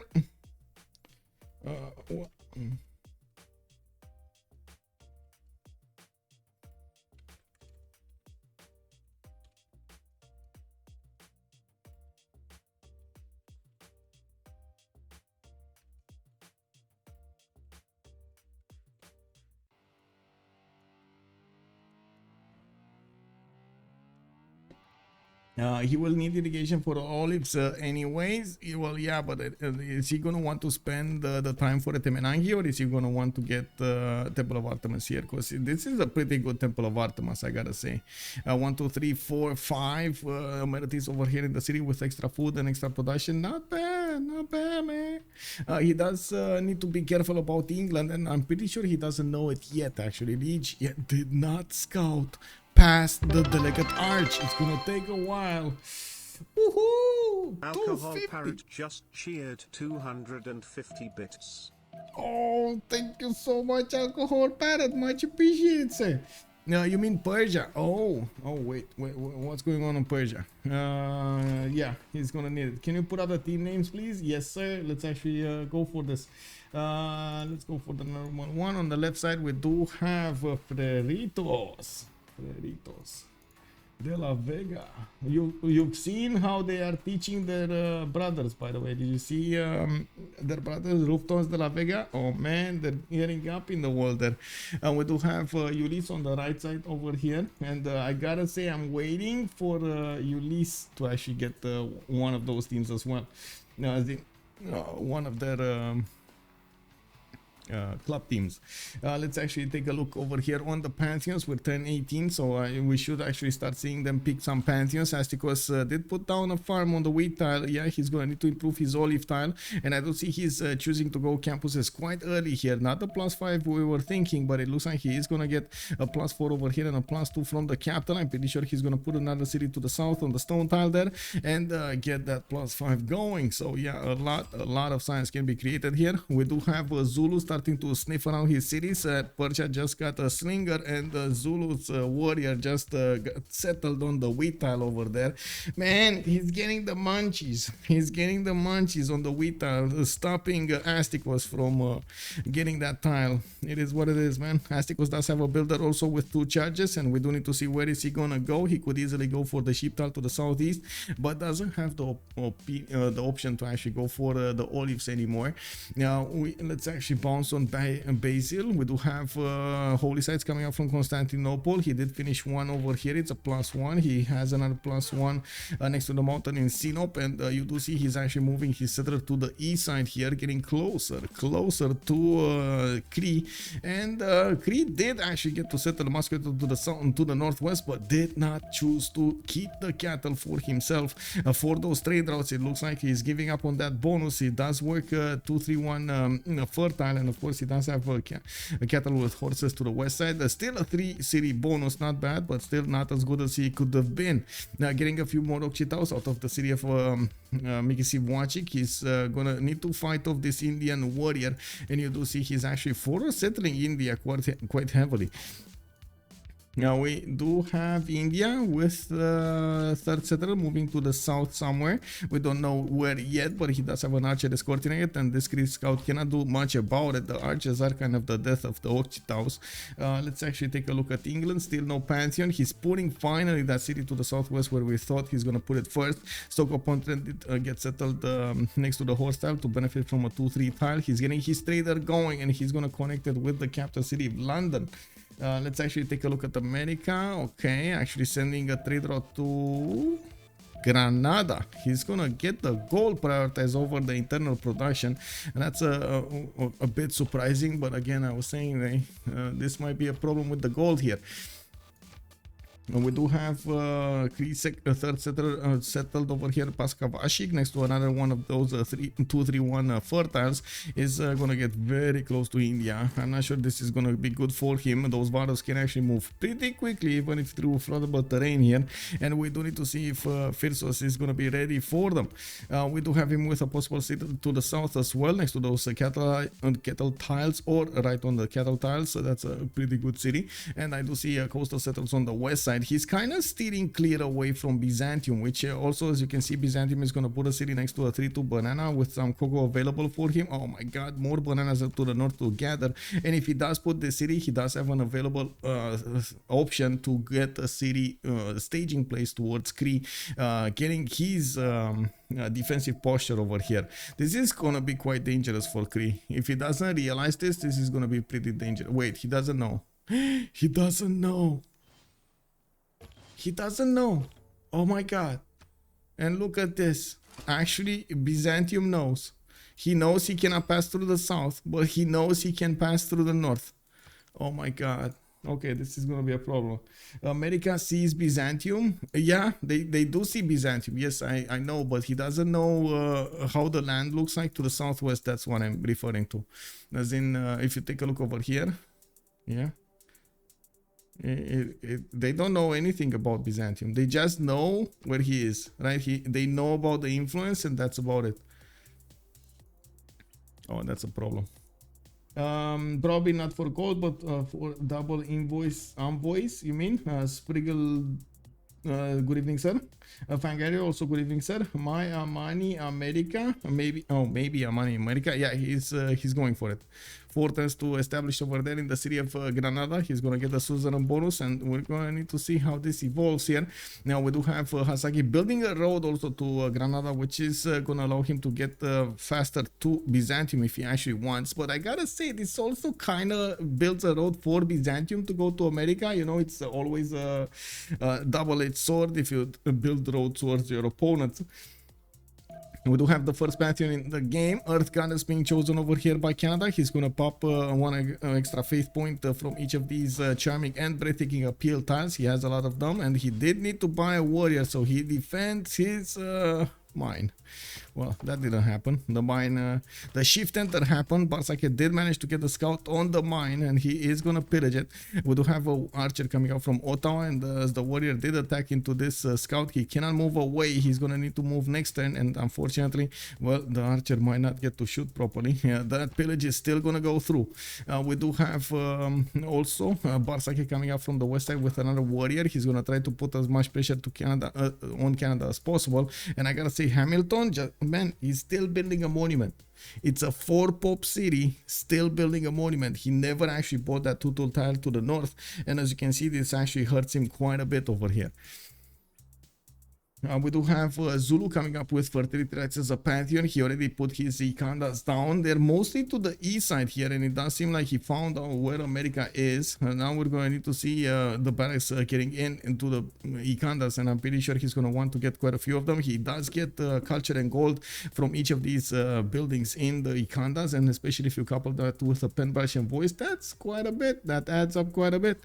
We do have Nongoma also settled on a geothermal fissure. He can put a pretty good campus there. He does have another one in the capital city. A possible +3 campus can be put there, and I do have to point out well, the best placement for Gavron Plaza might be on the stone tile or on this 2-1 tile to the northeast, so he can get extra bonuses towards campuses and or commercials and campuses over here to the south. I'm quite curious how he's gonna develop everything. And oh my god, he's actually chopped. Oh my god, he just got a charge of 20. Wait, that's not good. So, okay. Hey, Pica, bună seara, domnișoară, ce faci? I just did, like, in my mind over there, I was like, wait, a builder is 100 at the beginning of the game, and it just adds 5 more each time you build one. And that was 29 gold from a builder charge, right? The builder does have 3 charges, so wait, that's actually not good. You know, in my mind it was like, oh no, it's not good, man. Bine te-am găsit. Sper să-ți placă la noi aici. He chopped it to buy the wonder tiles. Yeah, hello there, Oxnaya. Hello there, sir. Probably not for the gold. For the, oh, you're talking. That was about Granada over here. We do have Hazaggi actually putting, as you can see, another settler on the way. He's gonna put a few commercials down from Washington, and I do see his trader already built a lot of the pathways for his settler to move through the forest and through the hills. We got to see if Granada over here, well, it's gonna be taken by Byzantium or not. I gotta say, Byzantium is kind of between two opponents of his own. If he does want to poke a little bit of Cree, yeah, he could, but then he might actually get attacked over here by America to the northwest. Not an easy choice to go for. Now, we do have also Pompi this time disconnecting. Oh no, Pompi, where do you go?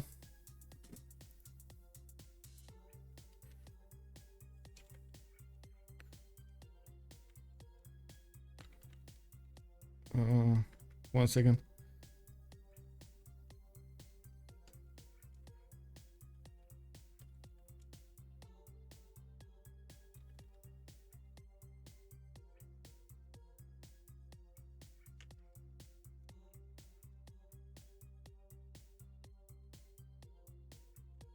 Can you show Pantheon of Basil? Basil most important position. It kind of feels like so. Religious settlements on Persia. I do see Byzantium is with initiation rights. He got a man. He's going to war. This just screams war to me. I don't know about you, but this screams war to me. Man disconnected as well. What happened here, man? Oh my god. Anyway, it is what it is.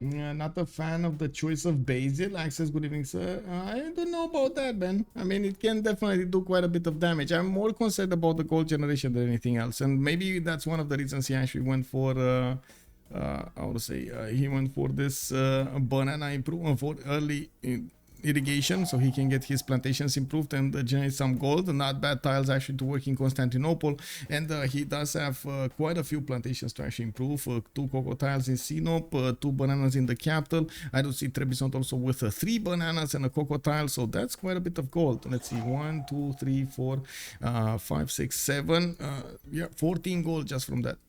Easy peasy. Canada is very rich. I mean, yeah, he's kind of like at the moment he's kind of working these tiles, you know, like very bad tiles, but yeah, he's getting a lot of gold. Wait, why do you say he's really rich? Oh, he does have 100 gold. Yeah, I guess, but come on, man, he's like doing 11 gold a turn. It's not that big. He did choose to put the Temple of Artemis here, and of course I do see Moksha getting established. Malm is rejoining, and we do see also Pompi rejoining. Sand Arch Canada, yeah.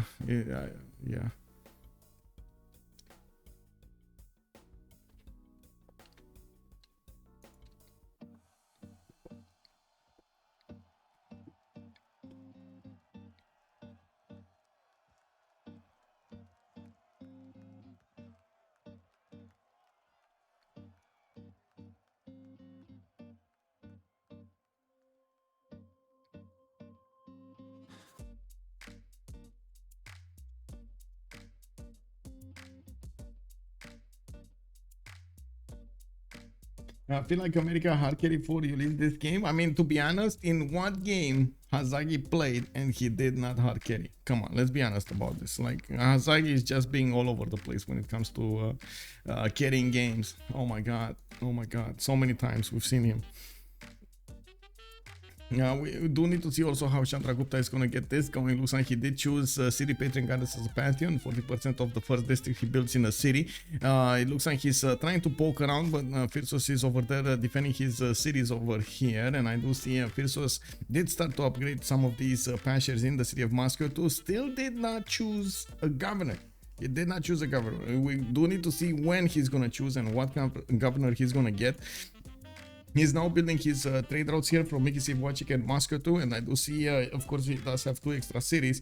It's not uncommon to actually see Cree go for 5 cities quite quickly, even though I gotta say he's gonna be very worried about Byzantium being over here to the southwest. Looks like Persia is getting a scout to see Byzantium's territory, and Pompi is trying to take him out quickly. We do have traders coming up from Constantinople, another slinger coming up from Sinop.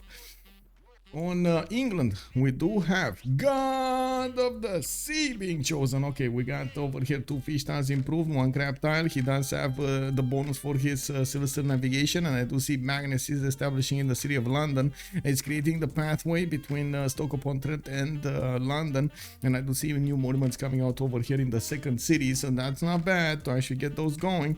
We do need to see when he's going to improve, of course, his patches over here for the extra production on those tiles, and with Magnus internals, he's gonna get the extra food and the production. I don't know if I mentioned this enough times, but Magnus did get split into 2. You got the food promotion and you got the production promotion. It's a bit expensive over here to actually get both and use Magnus. Still, a lot of players do prefer it over everything else. What benefit could waiting possibly have in selecting a governor? I don't think he actually is thinking about a benefit. I don't think he has a governor point. Or maybe he did go for early empire. Oh no, he did. He did! Magnus is establishing a Moscow. Okay, so he has 1, 2, 3 points over here. How to say, extra food and extra gold. Okay, he's going for it, man. He's going. He knows.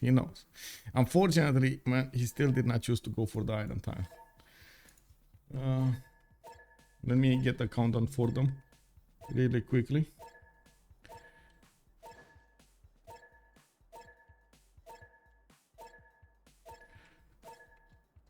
Bam! We got it.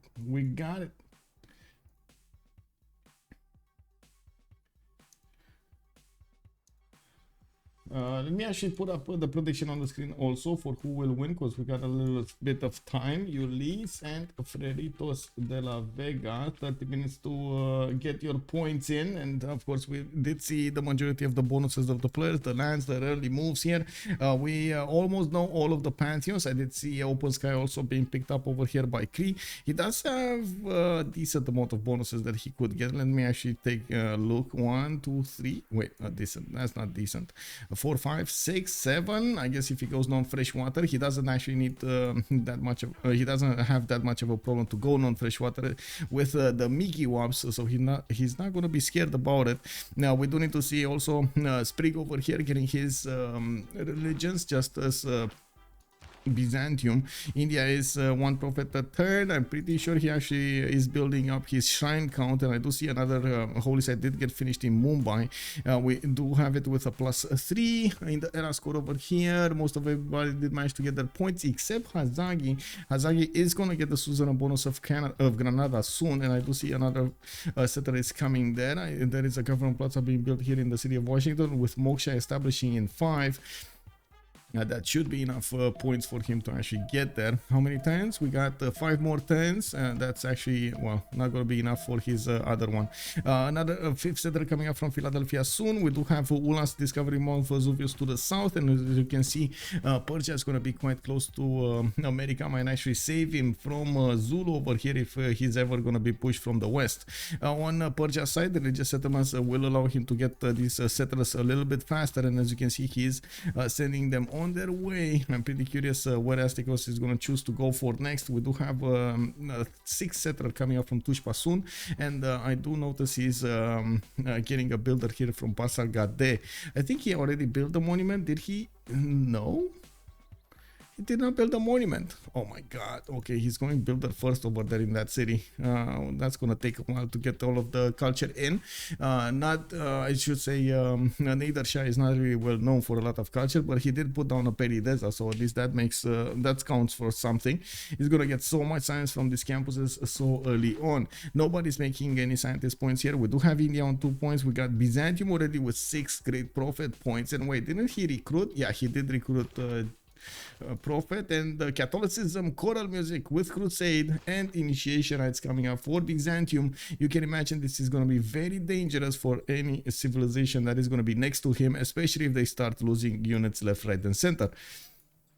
I always vote Hazaggi, easy choice. Yeah, there we go. It is kind of hard to bet over here. Stupid raccoon.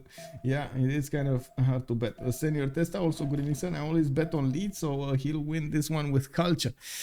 Yeah, maybe. I don't know. Bartsake is next to him. He got Phyrsos settled. I don't know. We're gonna have to see. Lege over here is in a bit of trouble.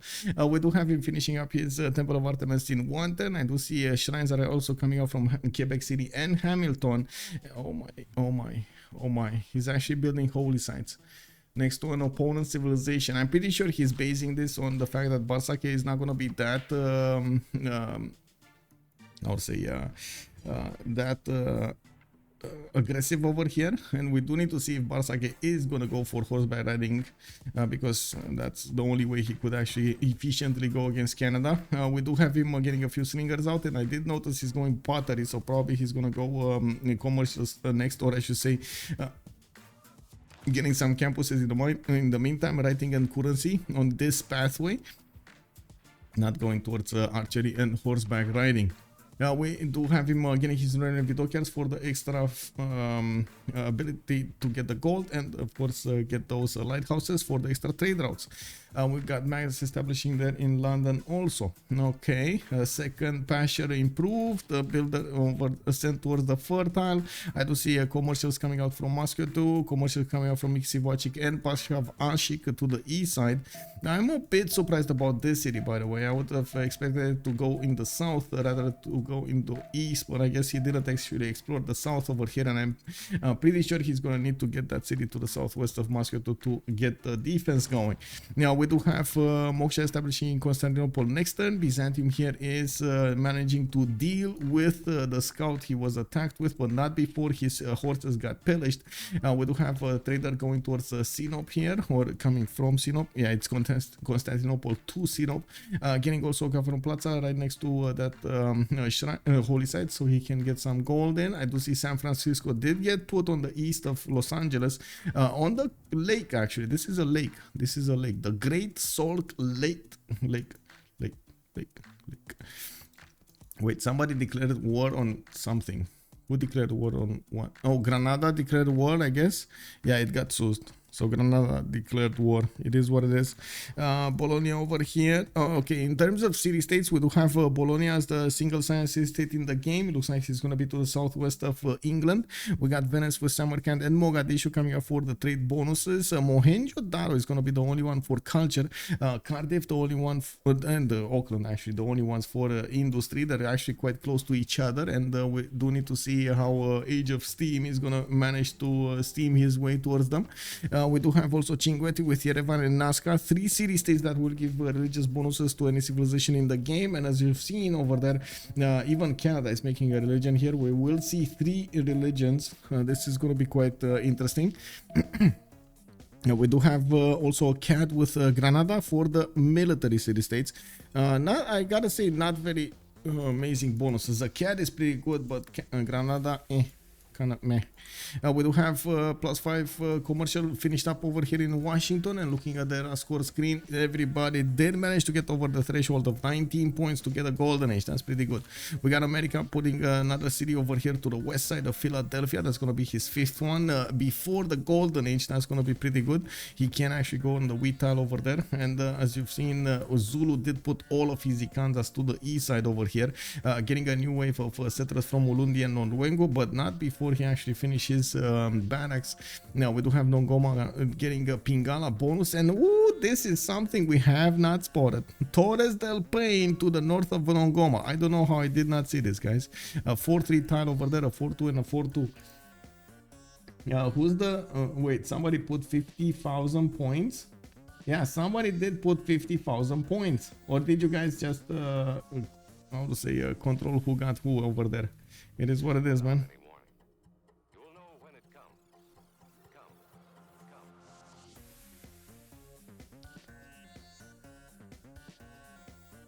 Big spender, big point spender, yeah.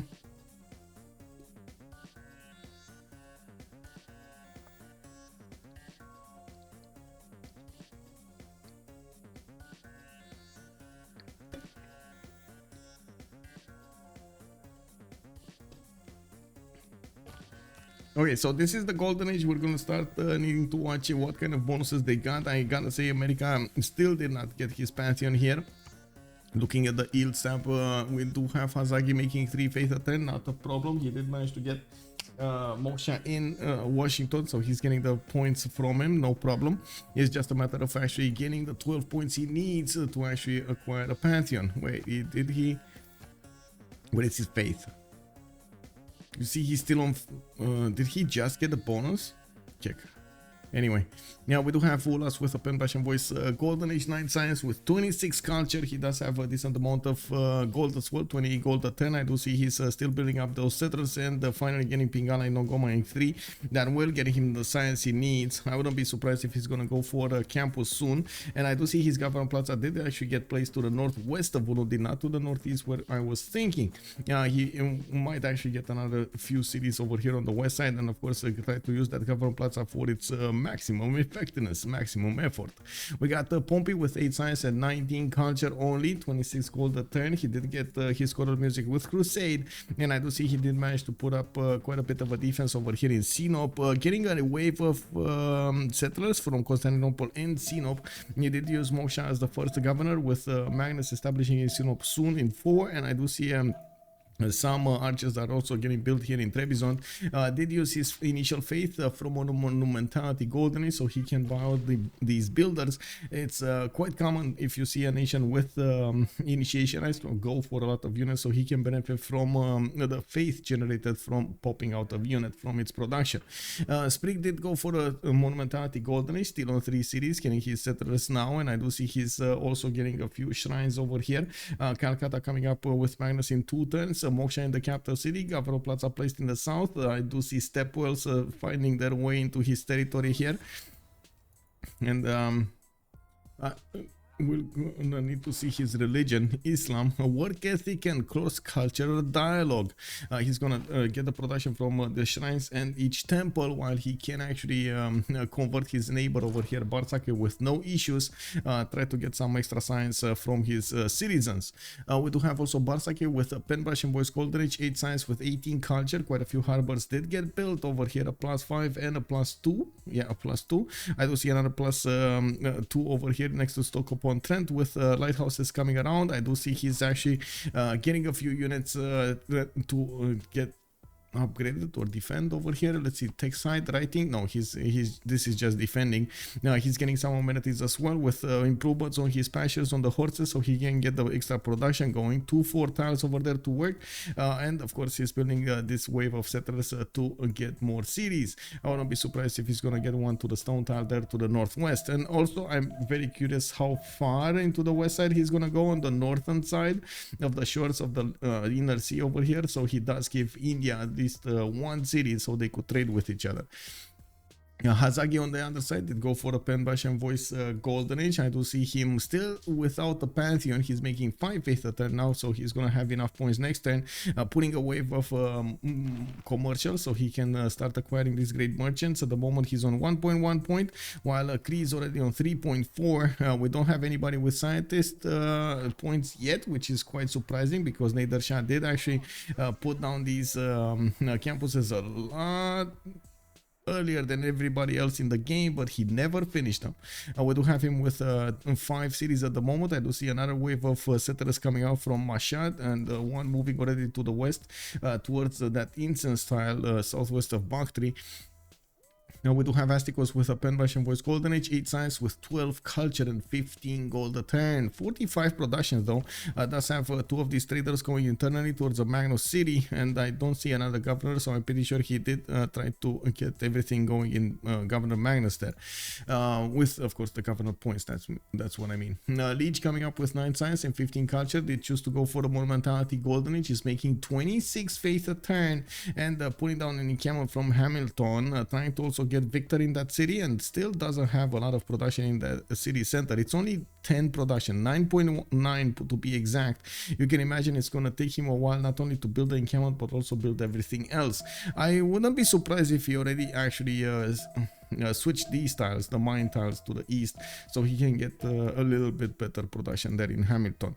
Trying to build a wave of settlers here. Ottawa is getting 1 in 3 turns, and I do see he does have horses. A 33 strength city of Hamilton with a horse coming up from Ottawa soon to the west side. One of probably the reasons that Bartsake is retreating these units towards his border, so he can get the technology to upgrade them. We do have Lege going for irrigation, and I do see games and red being discovered in 1 turn. The fact that he does have Temple of Artemis here in the city of Ottawa does allow him to be content in his happiness level. Not bad, but not amazing either. Actually, in all 3 cities he's kind of content. Phyrsos with a Penbrush and Voice Golden Age, 9 science, 23 culture, 25 faith in the bank, to faith at 10. Okay, not bad. Not amazing. Now we do have Phyrsos coming up with a 4th settler soon. Doesn't have a 5th one, and I do see he's getting his wave of builders out. He should be very far away from getting feudalism bonus, so I'm pretty sure that's not it. These builders are just gonna be normal ones. He did need to actually take out one of the Byzantium scouts that came next to the Mixivochik city and tried to pillage the Gavron Plaza. You can see this scout is quite low in HP. We do have markets also coming around from him, so he can get new traders and of course try to increase that trade out capacity is going to be good. Looks like CivFR did send the trader towards Moscow too, and I'm pretty sure Paskav Ashik is going to do the same.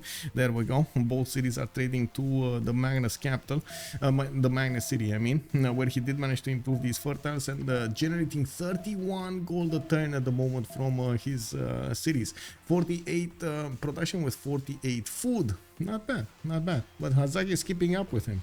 Yeah, okay, one turning a campus here in CivFR. That's going to be a +4, and I do see he's trying to build ancestral hall here from Moscow too. That's going to be quite late. We talked about this earlier. It's going to take a while to actually get this built, just because of it's a second city and not the first city without a palace. Hamatana didn't put the 5 science campus. No, he didn't. Not yet.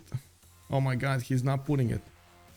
No, wait, we don't know. We don't know. It's just a commercial. He put a commercial. And oh my god, wait, he's not gonna have the food. The housing, I mean. He's not gonna have the housing. What is going on, man? Not gonna have the housing. We hangover fries. Wait, what? Chunky chips? Wait a second. What is this chunky chips? Oh, sorry. Chunky chips. What is this? Chunky chips. Oh, I see what these are. I see. Chunky oven chips. Okay. I don't know if I can put these pictures on because, you know, like one is from BBC, the other one is, let me see images. Oh, I see. Oh my god. This, man, I'm starting to drool over here. No, this is not good. Also mayonnaise in the middle. Oh. Commercial on coastal city. Yeah, it works. I mean, if you're gonna go full commercials, you might as well get them on the coastal cities as well, so you make as many merchant points as possible, and you don't need to actually go for harbors at the same time and so on and so forth. It kind of, you know, a lot of the times is very used by the players. We've seen this a lot started up, I think, from the German community when they just didn't find it I would say efficient enough to actually go for harbors, even if they were in a coastal setup. They just found the commercials, even with 0 bonuses on them, they just found them a lot better, mostly because of the access that the grid merchants give you towards these grid people that do give you extra trade routes. There are 3 of them quite early in the game: Zankian with Ipfadlan and Marco Polo, which do give you extra trade route capacities. One of them, Marco Polo, does give you a free trader anyway. No, it's pretty good. I do see Astikos is gonna get his 6th settler to the east side here and the 7th to the west side. He's gonna be the first one up with so many cities in the game. Looking at the era score over in the era screen, we do have 3 cities Ulhas, 4 cities Pompi, 3 cities Sprig, 3 cities Bartsake. On the other side, Hazaggi already on 5, Astikos on 5, Lege on 3, and Phyrsos on 3. Astikos is gonna get 7 with the new build with the new settlers is pumping out. Now, I do also notice we got the World Throne being set up in Washington, and the stone circles chosen by America as a pantheon. We will see what kind of units America is going to want to get out, and I'm pretty sure he's going to need to fight over here Byzantium to the southeast, and at the same time Zulu on the west side. I do have to point out about Zulu strategies. Usually you don't want to fight with Zulu before you get your core ability, so it takes a while to get Zulu going. He did put a campus there from Nongoma. He's going to get a +2 over here, and yes, he does have Warrior Chamber going in Ulundi. A 4th settler moving to the east side, where well, he's gonna get it next to desert hill. Not pretty good and not very good. He's also moving a settler in a non-freshwater position over here, probably the Tital. If you ask me, I think he's gonna go for the Tital. If this warrior from a cat is not gonna move, he's just gonna put it on the maze, but it's just not gonna be the same. Not the same. Yeah, he changed. We do have also Canada, to take a look at Canada, how he's gonna try to make do against Bartsake, while Bartsake is getting quite a bit of archers over here to defend himself against any kind of units coming from Canada. We do have Canada with his own religion, Eastern Orthodoxy is gonna be his choice. Feed the world, shrines and temples provide him the +3 food and the +1 housing, and Defender of the Faith for the extra +3 on the defending units if the city was converted. Of course, that actually coupled with Governor Victor, the units over here are going to be extremely strong. We do have the warriors already with 33 strength, but that's in ideal terrain, and he doesn't have actually Victor second for the extra +3. We do have also a general picked up by Canada. It does look like he's more prepared for war than Bartsake is. We don't have any cannon coming out from Bartsake. Zulu is going to start chewing through these great generals pretty quickly. He got already one. We got Canada picking up the next second one. And it looks like America is trying to get one as well with 2.3 points a turn. I'm pretty sure that's actually a card because we didn't see any encampment here. So yeah, he's using the card here. We do have horses coming out from Washington. And this is the moment we see where is he going to go. Is he going east? Is he going west? I think he wants to deal with the scouts. So my money would be on the east side over here towards Byzantium. He does need to protect the trader and of course the other improvements here. Hazaggi, click button, move unit. No, I guess it is what it is. Also commercial, yeah, look up steak fries. That is what they are called in America. Steak fries. Steak fries. Oh yeah, they're the same. They're actually the same. Okay, man. I don't know about you, but the best. What is it? Oh my god. Oh, don't tell me I totally forgot about this.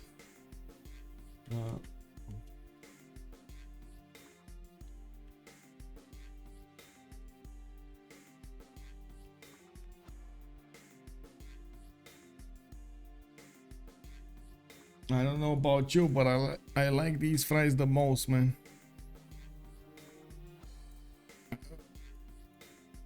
They're called cheesy loaded chicken bacon ranch fries. Did you see that?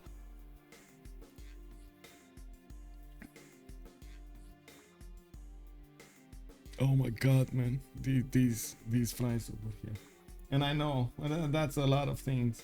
That's a lot of things. This over here. I don't know if I can zoom in, but I guess you can see it. No, I can't zoom in. Heck. Sorry, I cannot zoom in. No. But yeah, that one. Putin is my thing. Yeah, exactly. Mad beats. Good evening, sir. I do see Chandragupta did manage to put those two cities on the east side. He's getting quite close to England's cities, and it looks like Phyrsos is calling out a bug. I do see Bartsake did recruit the first admiral, and we do have Sprig actually getting his faith going from temples, and I do see some holy sites coming up here from Madurai. He is getting quite close to Cree building up pyramids in Pashkavashik, his third city, and I do see Pagi in Pingala in that city center, putting down a +1 campus, and the pyramid is going to finish in 2. He will need to chop quite a bit over here in Mascoto, and after he did manage to finish his ancestral hall in the Gavron Plaza over here in the south, he's going to get the option to put a campus over there as well. That's going to be an easy +3. I do see he has he can actually chop out the settlers from that city center quite easily with Magnus abilities. He's getting hanging gardens from Mikisiwachik in the south. POFC Vavasis did get settled there, and he's going to get to improve his cattle tiles for a few more culture points. We do have Phyrsos on 18 science with 29 culture at the moment, and while Pompi is still on 12 and 26. Now I do see a 5th settler coming up from Byzantium soon. He might get the ability to take out Granada. That city center did get converted to his own religion, so he does have a crusade. And I do see Granada. Wait, does this activate? It should activate as a crusade, right? I don't know why I'm doubting myself right now. What it is. Karnasad fries. That's how they're called. Wait, that's how they're called. Karnasad fries. What is this? It's very close. It's very close. Are a local specialty food on the menus of restaurants primarily in the American Southwest, including San Diego, where it originated. The dish is also served with a Petco Park and Dodger Stadium. I have no idea what it. Oh, at Petco Park and Dodger Stadium. But 2015. Okay, but what is it? Oh, French fries, carne asada, guacamole, sour cream, and cheese. Oh my god, food energy of 1100 kilocalories, guys. Oh my god, man, that's a lot of calories. I gotta say that. I mean, oh my god, that's just, you know, you don't get a secondary dish. When you get these, you don't get a secondary dish. You just get these. That's it. It's enough energy. It's fine. You know? Man, food these days. Oh, I see. Finally, Astikos is starting to get the science going, and yes, he's on 26 and 26 right now, finishing up his settles, new settles. His Pahan did get settled, putting down a commercial. He did get Hamatana, and wait, did he actually get a granary in there? No, he didn't yet. Yeah, we do have 8 turns to finish up the commercial, but he did get a Peridesa. Wait, this is something I don't know. Peridesa, does the Peridesa actually give you housing? Peridesa. Yes, he does. Okay, so he got the housing from the Peridesa. When I do see he did chop that forest over there where he could place his campus. I guess this is a bit more efficient. Ancestral Hall coming out from Mashhad, which I gotta say, at this point, it kind of feels useless because we already settled most of his cities. So it would have been a little bit better to go for anything else other than Ancestral Hall.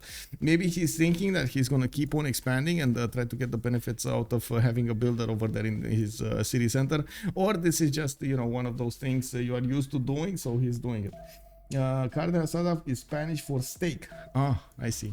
Steak. Yeah, I like steak. I like my steak, bro. We got Ulhas getting a military engineer from how to say, his general. Looks like he didn't manage to get a second general here, a third general as well. Shunzu, Burika, and the Trungtrak did get recruited by Zulu. Did not give America a single general, and by the looks of it, America is still working the card over there. He probably didn't notice all of the generals are gone. We do have America actually sending quite a few horses to the southeast. He saw that Byzantium is fighting over here, and by the looks of it, he's gonna try to save his city-state from the encroaching danger. We got Pompi is sending a few archers alongside a few more of these horses. At the beginning, he doesn't have a general with them, but he does have Crusade. Yeah, that did activate over here. Taxi straight Crusade, easy peasy +7 over here against his opponent whenever he's in the borders of Granada. Now we do have more libraries also coming around. The new temples from Constantinople, a new holy site in Thessalonica, and I do see Trebizond did put down this holy site over here a +3, while he did put down a campus a +2. I think he kind of chose his target, by the way. If he's going Granada, he kind of chose to trade punches with Hazaggi and not with Cree. And maybe Cree is left alone for India. So let's see. In the total screen over here, we got America versus Byzantium. We got Cree versus India. We got England versus Canada. Okay. And then we got Zulu that is building a road towards the south. He might actually try to take out Persia. So Zulu, this is a 1 versus 1 versus 1 versus 1. No, there are 4 1 versus 1s happening throughout the game here. They just got, everybody has a target. We're gonna have to watch every bit of this map to actually see what's going on. This is gonna be quite hard actually. Does everybody have vision on everybody? Yeah, probably. Let's see, they know about everything here, and on the other side they know about everything except England. They don't know England. They only know about Stoke-upon-Trent. They don't know exactly how the land looks like or the seas look like to the west side here. Second wave of settlers is incoming. Yeah, they're coming. They're coming. We do have Sprig also improving his land with his monumentality golden age. I do have to say Sprig did manage to get to 46 science, 46 faith a turn, 17 science, 20 culture. Very bad actually. Not a lot of gold actually. Oh man, this was something we talked about, guys. The gold, look at the gold per turn of Freritos de la Vega. It's just not there. Even Ulhas, that I thought he's gonna have a pretty good monumentality, he's on 0 gold. Did he build Warlord's Throne yet? No, he went Audience Chamber. Oh, well. That's a boo-boo. That is a very big boo-boo. I mean, they're gonna need to hard build everything. And on the other side, we got Ulyss with so much gold, 52, 30, and 43 over here. It doesn't look like there's a massive difference in the science, but I gotta say, Ulyss does seem a little bit ahead with the science. 13, 27, 20, and 21 on the other side. Ulhas is 26, 14, 17, and 40 on Bartsake. So yeah, they are quite a little bit behind. We do have in the production screen good numbers coming up from Sprig, good numbers coming up from Ulhas, and Pompi on the other side, definitely a lot better numbers. Hazaggi on 69, we got Astikos on 77, Phyrsos already 84 and 82 food. He's starting to put out a lot of settlers, and especially after he did manage to use his builders to chop out with Governor Manasty's settlers, this is going to be pretty good. He's going even for a non-freshwater gypsum settle there. I mean, no problems, he can get the food. It looks like Habub did strike this land and got some extra fertility going on in there. He's putting a settler to the west side here, which I guess, you know, might serve him right. Yeah, looks like Hazaggi is getting hit. Is getting to hit these Byzantium horses trying to protect the city of Granada. This was a trap, guys. This was definitely a trap. We got Pompi over here that is trying to hit back these horses, but it doesn't look like everything is working in his favor over here. One of his horses is pretty low HP and he's not gonna get to attack with it, but it looks like he's probably gonna lose that if he doesn't move it out. And this is the question: will he move it out or will he keep it there?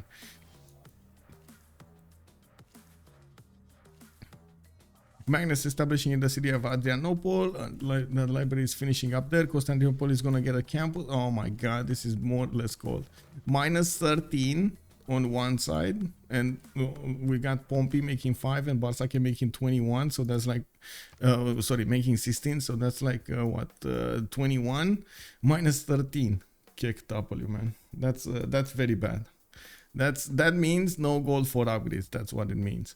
We got a cat getting killed over here. Looks like Zulu is gonna try to pressure a little bit Astikos to try to force him to build an army of his own.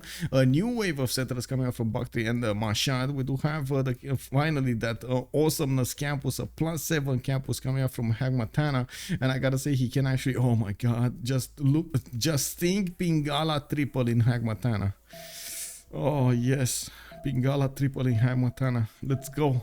Astikos is going to put it to the east side of Mashhad, and it does look like Canada is putting these units to the west of Hamilton here. I mean, I'm speechless. It looks like Ulyss is managing to counter their opponents on every side. And I'm very curious if Freritos de la Vega is going to manage to actually get back into the game. Like, they're countering them on armies, they're countering them on gold, they're countering them on stats, they're countering them on production. Even position-wise, they're starting to counter them. Just look how Hazaggi played this, right? He pushed out Byzantium at the correct moment in time. He saw Granada is getting hit. He got a few units. Granada also helped himself up with a few units of his own. A cat, yes, got deleted over here. Now, I gotta say, Astikos was the only one a bit late on the defense, but what can you do? He did make a lot of cities over here, and he is gonna explode in stats. Already on 29 science with 31 culture. We do have him on 80 production versus Ulhas 73, and his production is sky high versus Ulhas' production. That's usually what happens over here. Zulu just is not that incentivized to build commercials or harbors, so that actually is quite a bit of a bummer. I didn't bet in time. Oh no. Yeah, of course Ulyss can counter them. They have Hazaggi. Big brain. Yeah. Big brain.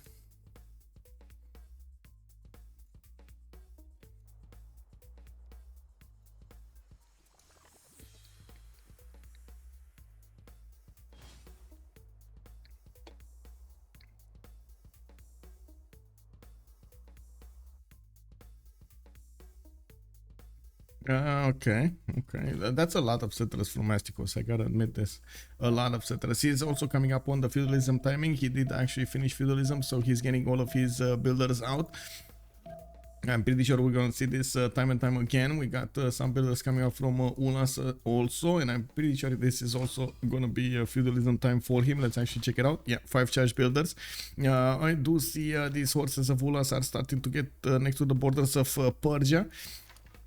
And by the looks of it, man, I gotta say, it kind of feels like Freritos did overestimate how close they will be to their opponents on this map. And they chose civilizations that at the moment are not getting their money's worth. We're gonna need to see if they're gonna get their money's worth later on in the game. England doesn't have a general for his own. Ulhas did take away all 3 of them. It looks like Bartsake was left all alone in the dark. And we do have also India that needs to put a city in the south, needs to get his economy going, because this is not gonna work, guys. This is not gonna work. Bartsake on 12 gold, Pompi on 5, and then Sprig on -5, Ulhas on -3. This is not gonna work. And I mean, pillage economy from such an early stage just doesn't work. He should benefit. It's not a founder belief.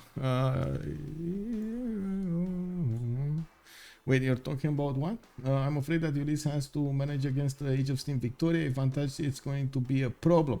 You say that, but I'm not that convinced. I mean, Canada over here is already 28 and 21, 68 production with 50 faith at 10. He is just starting to expand his cities over here, getting those campuses going. While yes, Age of Steam does have a good potential. We're going to need to see if Bartsake is actually gonna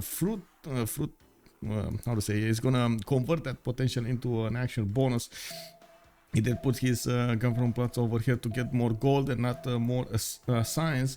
I'm pretty sure in the second era he's gonna try to go for a free inquiry golden age. And now Ulhas did manage to get to 246 cities with the city of Cad. He did get a few settlers in production and finish one from Nongoma, and he's gonna get 8 cities quite quickly. Mohenjo-Daro also got taken down. That's the city over here. Sprig did take it, and he's very, very close to Phyrsos now. Phyrsos that has the advantage of pyramids, and I'm pretty sure already these are feudalism builders coming out of his cities with 6 charges. This is gonna allow him to improve chop and improve his land very, very quickly. As you can see, he's getting he's trying to make use of his Mickey Mouse over here as much as he can. Unfortunately, some of them don't have enough food, some of them have more food depending on where they're placed, next to amenities or next to resources.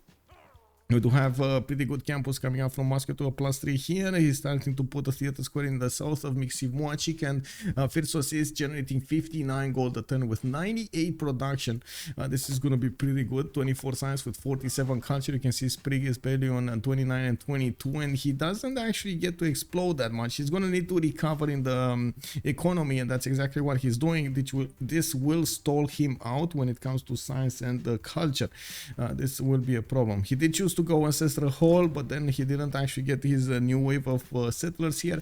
Now we do need to see if he's gonna get those settlers soon. I'm pretty sure also, since we're 9 turns away from getting the medieval era, a lot of them are thinking already how to get the points for the golden age, and we're gonna see what's that gonna be like. In Gamma Training Project coming up from Hamilton, looks like Canada is gonna try to snatch away another one of these generals from Zulu. We do have Marco Polo, also the next great merchant, and I do have to say America did manage to get Zankian, the one that gives you the extra 10 capacity. No Hypatia yet from anybody.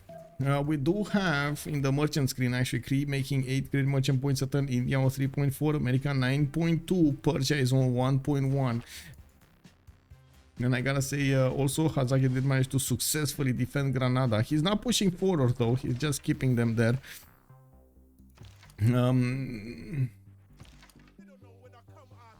America does already have a +3 combat strength, reaching the medieval era, and we gotta see if Byzantium is gonna be fast on the buttons over here to get to his Tagmas. Mogadishu also did get defeated. Where was Mogadishu and why did it get attacked? Mogadishu. Oh, wait, what? Guys, how did this happen? Lege took away a city from the south of England with no counterattack. Bartsake did not react to this. Oh no. We do have a Stonehenge coming up from London here. It looks like he's gonna get a religion there, and Bartsake definitely eyeballing those era score points.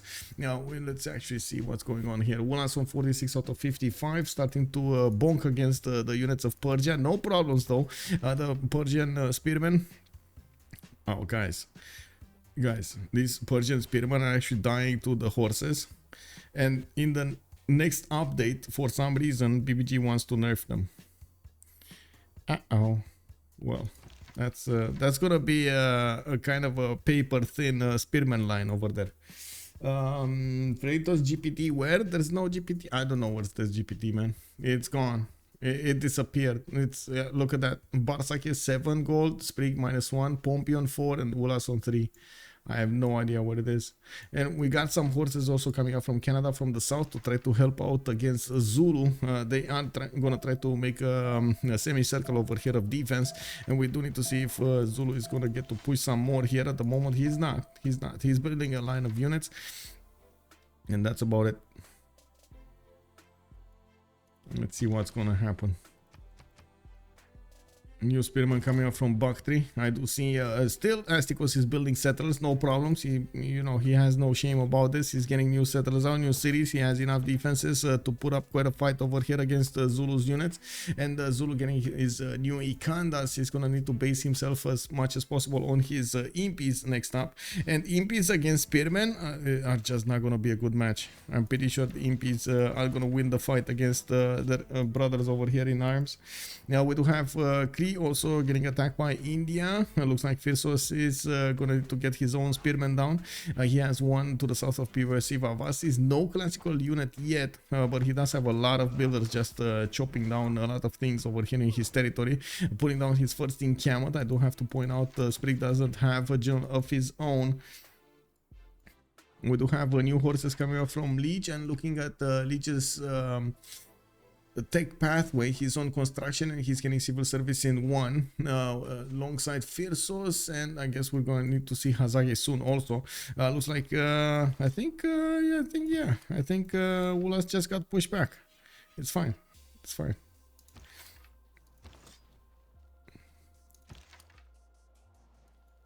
Oh man, this damage 38 against that spearman 48 is quite bad, but of course the horse is I would say it should be stopped by the spearmen. That's their job. That's their counter, their hard counter. It should be stopped by them. It is without fortifications. You're talking about this one. Yes, it is without fortifications indeed. With fortifications, it's still 44 versus that. Well, I guess this is not a full health horse anymore. Should have been a little bit more. Where's the... Yeah, should have been a little bit more. Still does damage.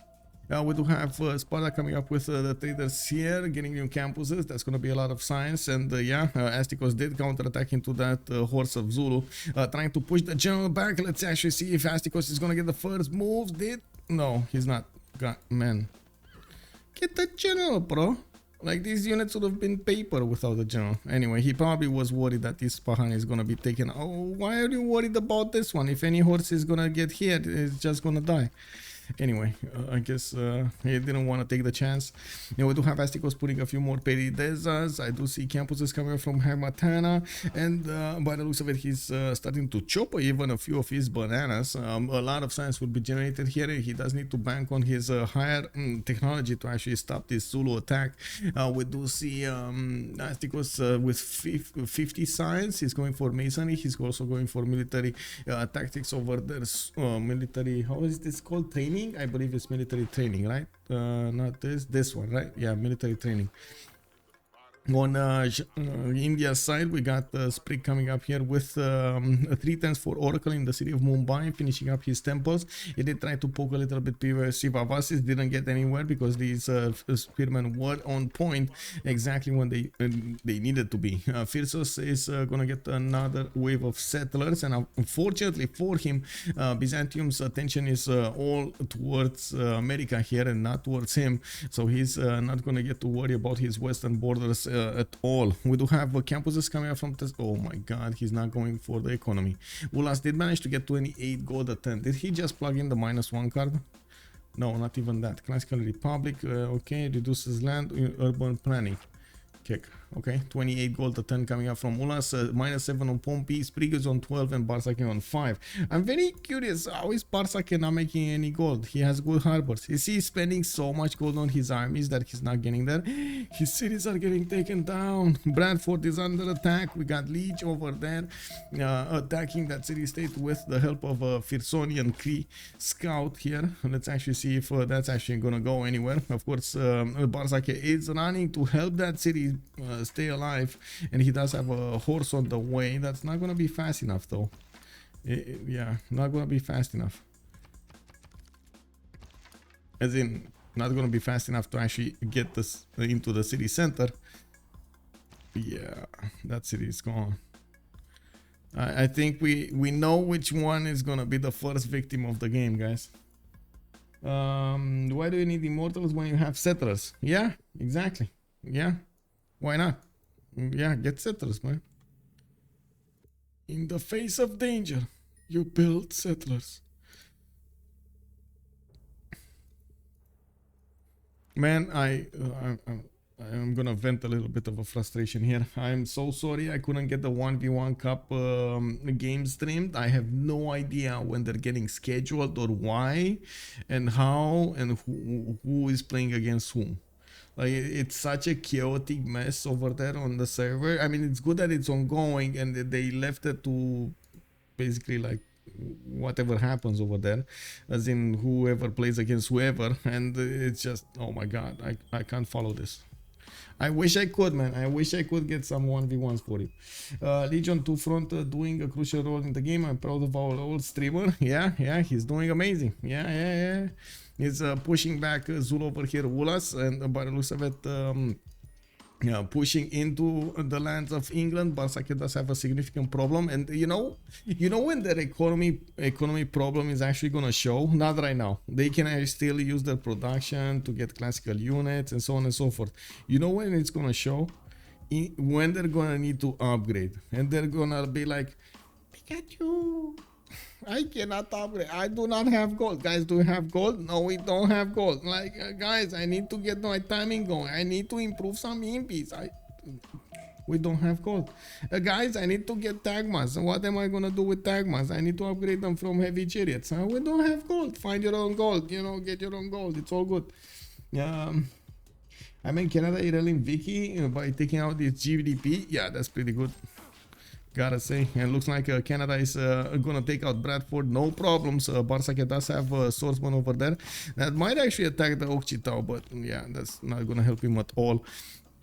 To be fair, he did manage to make a religion in the city of London, and actually he did go for divine inspiration with sacred places for a bit more stats. Looking at the classical era screen here, we do have 4 more turns until the next era, and by the looks of it, the production of Ulyss is starting to be pumping. We got Hazaggi on 97, Astikos 117, Lege 113 with Phyrsos on 154. He's actually making more than Age of Steam right now on 122. Sprig is on 121. We got Pompi also on 84, while Ulhas is 99. Now looking at also what's going on over here, we do have some of the players actually going for the Diplo quarter, so they can try to get those points in for Diplo favor. We do have a new wave of units from Byzantium going against America's units, and they did manage to do significant damage against these units, by the way. I think they took out like 1 or 2, or they did repair. They did get sent back into the city of San Francisco. Looks like he did manage to push his religion into San Francisco and got that city converted. Now we got a wave of heavy chariots coming up from Hazaggi because he is at 49 science with 47 culture, and I do see Pompi is starting to put a few commercials from Adrianople. We do have settlers coming up from Constantinople, new horses from Sinop. Why is he going horses? Okay, like this is the moment I usually expect to see hippodromes being built. Why am I not seeing hippodromes being built? Hippodromes, yeah, you get like free tagmans from them. They're pretty good, man. I don't know why. it happens. Let's actually take a look at Cree over here. We do have campuses coming around 3-4 turns. I do see a new wave of commercials for more economy, and just looking at the economic numbers between the two teams, it paints a very severe picture. We got Hazaggi 72, Astikos 79, Lege is on 7, which I mean it makes sense because he's in monumentality and he's warring, and then Phyrsos on 81 and getting more. Now on the other side, man, we barely have 40 gold between them. 13, 13, 26, 30, and 35 gold, guys. We got 35 gold in total for Freritos team. I don't know what happened here. It looks like this particular matchup, like of civilizations, this particular combination of civilization just doesn't work. Or on this map, I guess. Maybe it works on Pangea Classic Religious or something. Kill the two massive campus. Let's see. Oh, Bradford died. Yeah, Leech managed to take that out. I don't think he got finished. The campus didn't get finished, right? Anyway, we do have Bartsake deploying his army to the south and building a wall of units, and while he's getting new ones, he's trying to get more science up, and by the looks of it, we do need to see the ERA score here. Ulhas is 4 points away from getting a golden. We got Pompi 5 points. Sprig is also 4 points out. Bartsake is over 52-51. Hazaggi 36 out of 42. Oh, going dark. Okay, Astikos going dark as well. Lege 6 points out from getting a golden age, while Phyrsos is over the necessary golden age points. Now Hazaggi going dark here. He might actually push it. Oh my god, he's gonna push Byzantium. Check this out, guys. He's actually gonna push Byzantium. Do they know? Like, this is my main question. Do they know that opponents just don't have gold? Okay, there we go. First hippodrome coming out from Adrianople. I see it. Pompi building it. I see it. New settler coming out from Constantinople. Oh, I gotta say, I gotta ask, guys, do I move the screen too much? I've seen this like when I was restreaming, when watching somebody else's point of view of like what he's doing, and of course when I'm clicking buttons and so on, it's very it's like different. No, okay, you like the screen? Okay, thank you, because I mean I've seen from the left to the right, from the left to, and I was like, oh my god, my mind is blowing right now. No, okay. Ibanga, hell yeah! Thank you so much for the prime, much appreciated, sir. Yeah. Yeah, bro. Bon summons you. Merci beaucoup pour le prime. Would be cool if it was a smoother move, though. Yeah. I guess I need to actually get this going somehow. I'm trying. I guess I'm trying to click exactly what I need to click and not move that much. The can know yes by checking how much money they make. They can know. Yes, they can know. MD Chops is pointing out they can know, actually trying to trade, and if you try to send peace negotiation over there, you can actually click on their gold and see how much they're making. Somebody can do that every turn and check out if their opponents are doing it. We do have a little bit more gold getting acquired by turn over here by Ulhas, Sprig and Bartsake. Pompi is on 5, and I still don't think that's enough actually for what they need in the upcoming turns. Like, looking at the total tab over here, we do have Hazaggi about to get enough gold to actually upgrade whatever he wants with mercenaries. He's getting mercenaries next turn, stirrups also next turn. He has his +3 already, military alliance, and he's gonna go dark. If he does manage to get dark age, he's gonna get an extra +5 on these units. They're gonna be extremely strong, and look at the amount of preview that he's making. They know they have the economic superiority. 1 2 3 4 5 6 7 8 of these heavy chariots are getting built. He's getting encampments over here. He's gonna need a general. That's what he needs.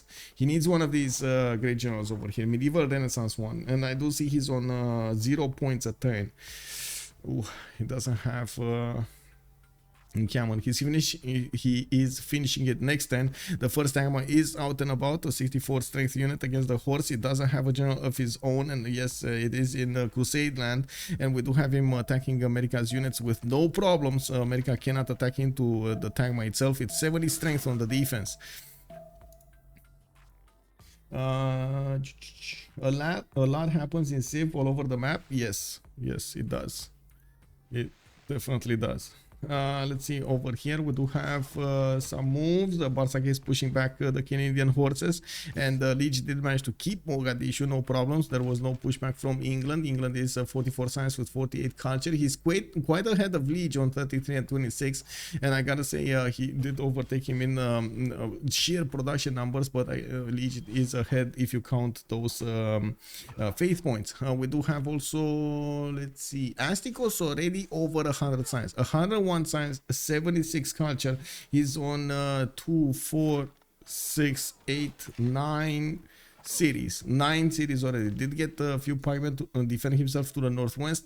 Well, we're probably gonna see from Ulhas a few imps being hard built over here because he has no other choice. He's getting mercenaries next turn, and I'm pretty sure he's gonna try to core them up or build the cores. Getting intelligence agency in 9 turns, but this is just gonna be too late. Like, we're gonna be talking about what? We're gonna be talking about like even musketmen defending those imps with no problems from Astikos. He's getting stirrups in 1 turn. He's getting divine right. He's gonna have enough time by the time those imps come to his borders and get to attack his units to actually hard build muskets, get the technology and hard build muskets. Yeah, we do have also Cree managing to get enough points of economy of year and production. 180 production points on the Phyrsos side with 54 science, 67 culture to overtake Sprig's outputs of 45 and 43. He's also going to manage to get the golden age here at 60 out of 52 points. Man, serves me right. I ate one of those ice creams, a very cold ice cream today, and it looks like it hurt a little bit my my throat. Oh no! Okay, guys, big question for tonight. Big question, because I don't know what's gonna happen through the World Congress. Of course, we're gonna need to see that happening, but I wanna know. What should I eat tonight? Nothing? Chips? Shawarma? And chips, I'm talking about like those like packed chips, not actual chips. Or moussaka. Does anybody know moussaka? Cookies? I don't have cookies. Salty, where are you to actually cook me some cookies? Send me some cookies and I will definitely eat some cookies. Shawarma? Yeah, there we go. Nothing? Oh my god. Moussaka. Oh my god, man. Yeah, moussaka. Moussaka is good, yeah. So like for the shawarma, I actually need to go to the store to get it. Moussaka, my grandma made it. I have chips, I bought them from the store, so I have that. And nothing, of course, it's nothing. So I'm just gonna breathe air and get the belly off. I managed to get, guys, I didn't share this. I managed to take out like lose 10 kilos, guys. 10 kilos in 4 months. 10 kilos. Victory! Make yourself some salad. I don't have salad. I'm not that much of a how to say salad man, but I guess I just don't eat it a lot. But that's a good idea. How does everybody know how to spell moussaka so quickly? Yeah, we learned it fast, man. It's going. Yeah. Wait, MS Dolo, where are you from, man? If you're eating moussaka, where are you from? Anyway, we do have to take a look what's going to happen over here in 30 seconds. Looking at Ulhas, he did choose for a second pen Russian voice golden. She is okay, still not hard building his units here. The economy is just not there, by the way. Pompi, pen Russian voice golden, 48 science, 72 culture. Sprig, 47, 41. I do have to say Byzantium is pushing, and no, he's getting pushed out of the borders of Granada. The Knights of America are actually stronger than the Tangmas without a general. You can imagine when the general comes out, this is gonna be quite a problem. We do see the projects coming out from San Francisco. Also, Sprig, second momentality, Bartsake, pen brush and voice, not free inquiry. Very surprising fact over here. Let me actually see which slot I'm okay, so I go A. We're gonna have a 2-minute pause here, and we're gonna see what is going on. Okay, let me actually send a message over here to Mal. Bonsoir, monsieur. I go A, me. There we go. 2 minutes pause, guys, and we're coming back.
Oh, it started.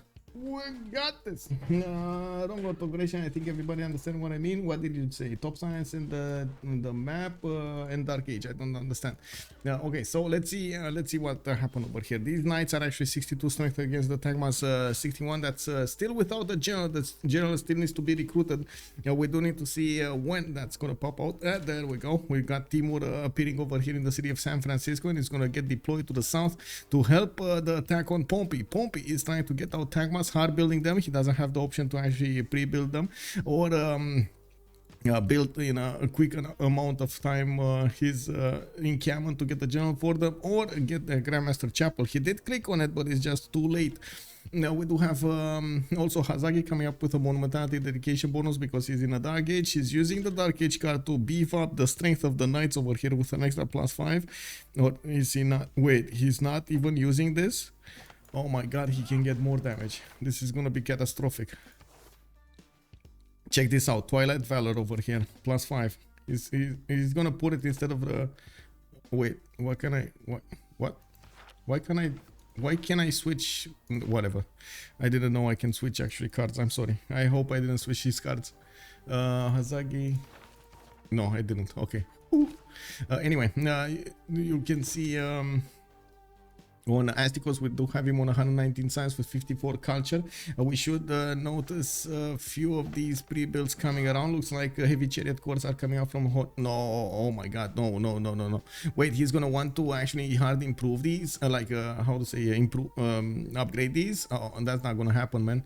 Improving cores into knights is gonna be so costly. Even with mercenaries, that's gonna be a bit too much. We do have him, yes, with 24 gold a turn. He does have 21 in the back. They barely have like 200 gold between them, so I don't think that's gonna happen. Looking at also the defense put up by Astikos, this is exactly created for knights. And yeah, I guess now he's hard building knights. Okay, knight cores coming out. These are not going to help him at all against Astikos' pikemen. And I do have to point out, it's quite a possibility for Astikos to get pike shot by the time those knights in sufficiently big enough numbers do get to pound on the Persian units. Looks like America is starting to push through here. He's starting to get into the borders, and now he's actually getting a bit too, how to say, a bit too low in the damage. He's gonna need to beef up these knights quite quickly. Get that Twilight Valor card in. He did get the general point, and yeah, get as many points as possible on these knights. They could be a 68. Very strong, very strong. Yeah, we do have also Lege managing to take away a lot of the economy of Bartsake here, forcing him to build a significant amount of forces. We do have Canada getting the General Army of Barca with a core unit over here. Okay. We do have him that keeping on the west side. I guess he's forcing England to get as many units on the west to plug the chokes. I do see a new wave of settlers coming out from the English borders, where Bartsake is only on 26 gold a turn, Astikos 118, Lege is on 11, and I gotta say Lege did beef up his science and his culture numbers 51 and 52. He did choose to go for the pen bash voice this time. 2, 4, 6 cities coming out from Lege, with knights also on the way. We do have a new wave of temples coming around from Ottawa to get, and Hamilton and Quebec City to get the extra food going and the housing. Library is also starting to get in there, and I gotta check who got Hypatia. It was Persia, Astikos, who did manage to get Hypatia for a free library, and all of his libraries giving the extra science. Marco Polo did get recruited by Zulu, and maybe that's actually how he got a little bit more gold there. Ifadland did get recruited by America. Now we do have a first writer also coming up from India. Okay, not bad, not bad. 2, 4, 6, 8 cities over here. It looks like, oh my god, Phyrsos is not afraid at all of India. Now that he did manage to get knights, he's just gonna force his opponent to get an army out.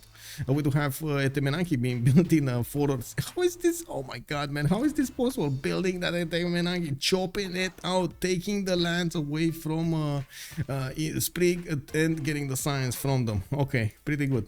I gotta say, pretty nice moves over here coming up from Phyrsos. Now we got... wait. Did the defenses just crumble? Yeah, the knights are 71. So yeah, there we go. He did get the melee attack bonus and the flank. Oh my. This is just, guys, I think Pompi just died. We got the Tagmas coming on. That was almost bad. No, wait. How is that almost bad?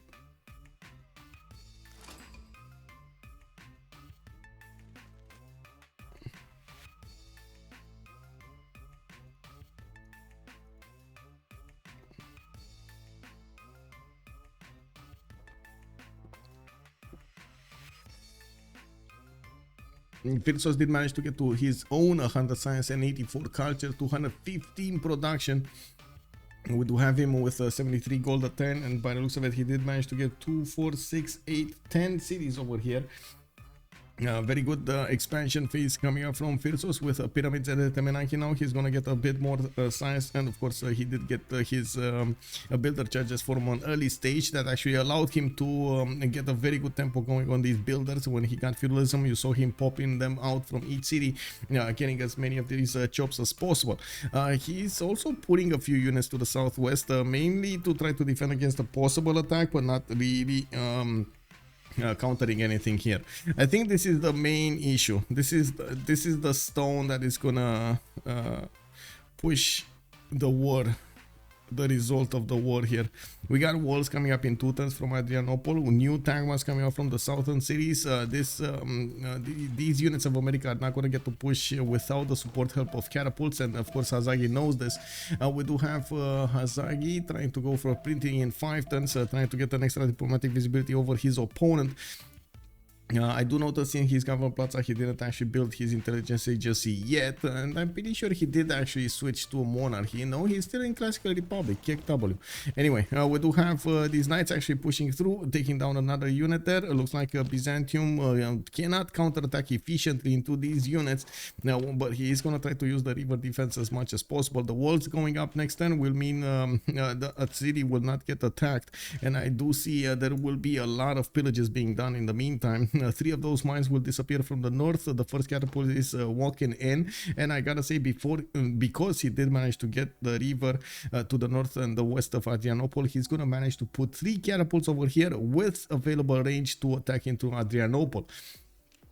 This is gonna be significantly problematic.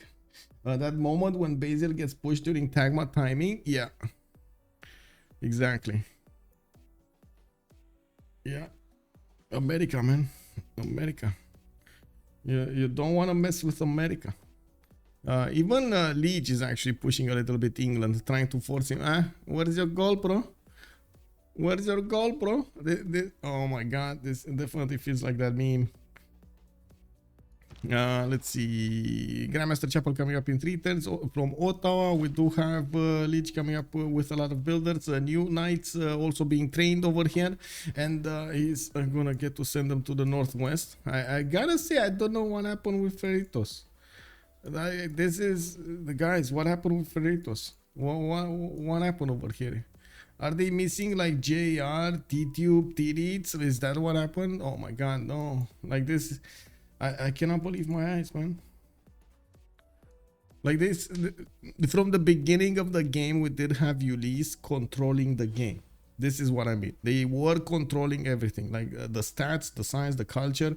They were controlling the how to say the proper religions they want. They got the proper religions they wanted. They got the land improved as quickly as possible. They did counter their opponents at the correct moment in time, and even pushed against them at the correct moment in time. And the economy is just whoa at this point. Whoa. We do have, I think they got outdrafted, honestly. Like, I think this happened. I wouldn't actually put it on player skill. It's just outdrafted. At this point, it feels like Ulyss just, oh my god, big brain this when it comes to the draft. Much better options. Now, we do have Night Courts coming around, and they cannot push through the pikemen. As you can see, 70 versus 69. That's with a general. It's gonna be quite a problem for Ulhas to get anywhere. Why is he not building impies? Hello? Impies? Hello? I mean, you can see that Astikos has not actually built musketmen, right? He could go there, but he didn't. He has 139 science with a 65 culture. If Ulhas is not going to get to push now, he's never going to get to push. It's just going to be like field cannons defending all of these tiles. Maybe like very late, but before he actually gets there, I'm pretty sure Persia is going to have his own defenses. Yeah, exactly. The Titubian Gorgo. Titub isn't playing. That is the issue. No one is there who could challenge Hazaggi. We need to counter Hazaggi somehow, man. Yeah. Okay, Adrianople did manage to get the walls. We got more knights showing up to the party here. Hazaggi, as you can see, is pushing as much as he can Byzantium. Now he could try to take out this encampment. I do see from this encampment is from Sinop. It doesn't actually benefit from the walls, and of course it doesn't actually get the Tagma's defense. The Tagma would be a bit stronger than the 56 that the encampment does have at the moment. He doesn't need to hit it with multiple knights though to actually take it out. Now these horses are kind of useless at this point in the game. We do have the first catapult making its way there. It will get into the 1-3 forest, and he's gonna start chewing through the defenses of Adrianople soon. I'm actually quite curious how fast Hazaggi can take the city of Adrianople, and well, if Pompi is gonna manage to counter this. It doesn't look like he's gonna manage to counter this. I was wrong before, so you know, I might be wrong now. I do have still India getting some defenses in Madurai. Looking at the economy of over here, he did manage to get to 50 gold per turn, 180 production coming out from his side. He's getting foreign ministry from Delhi. And looking at this, by the way, in the World Congress session, we didn't have anything important. We did have the extra growth for Cree. We did have not growing via culture Astikos, so not a problem. They have so much gold. 2 develop points also for Astikos. He's going to need a religion if he actually wants to build Mahabodhi Temple. He does have the opportunity to go for how to say, Statue of Liberty and probably Potala Palace. I do see he can build it next to the stone tile. No problems for him. Actually has, oh my god, look at the encampments. Bakhtri and Ispahan are gonna build encampment lines over here towards Zulu. He's gonna try to beef up his defense as high as possible. Still not caring about possible Zulu attack, by the way. He's just getting universities from these, even his frontline cities, not caring at all. Astikos 156 science, 66 culture. We do have, there we go, catapults can walk in, and they don't have the movement right now. And looking at the south here, there is a Byzantium level 2 crossbow that is gonna deal a lot of damage. Does it have arrow storm and volley? Okay, it doesn't have the garrison promotion, at least that. Catapult getting shot. There's no ranged unit from Adrianople to actually attack. against the catapults, and I gotta say these catapults are gonna need to keep on moving around left to right to actually get going. 5 more actually coming from the main cities. We got another encampment training project coming up from Philadelphia, New York, even building a catapult, and I wouldn't be surprised if he's gonna try to go for trebuchets soon.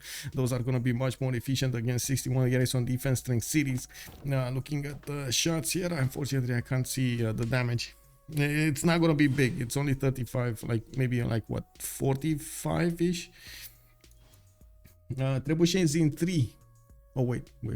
Yeah, trebuchets in 3. Military engineering, I believe it's called. Military engineering coming up in 3.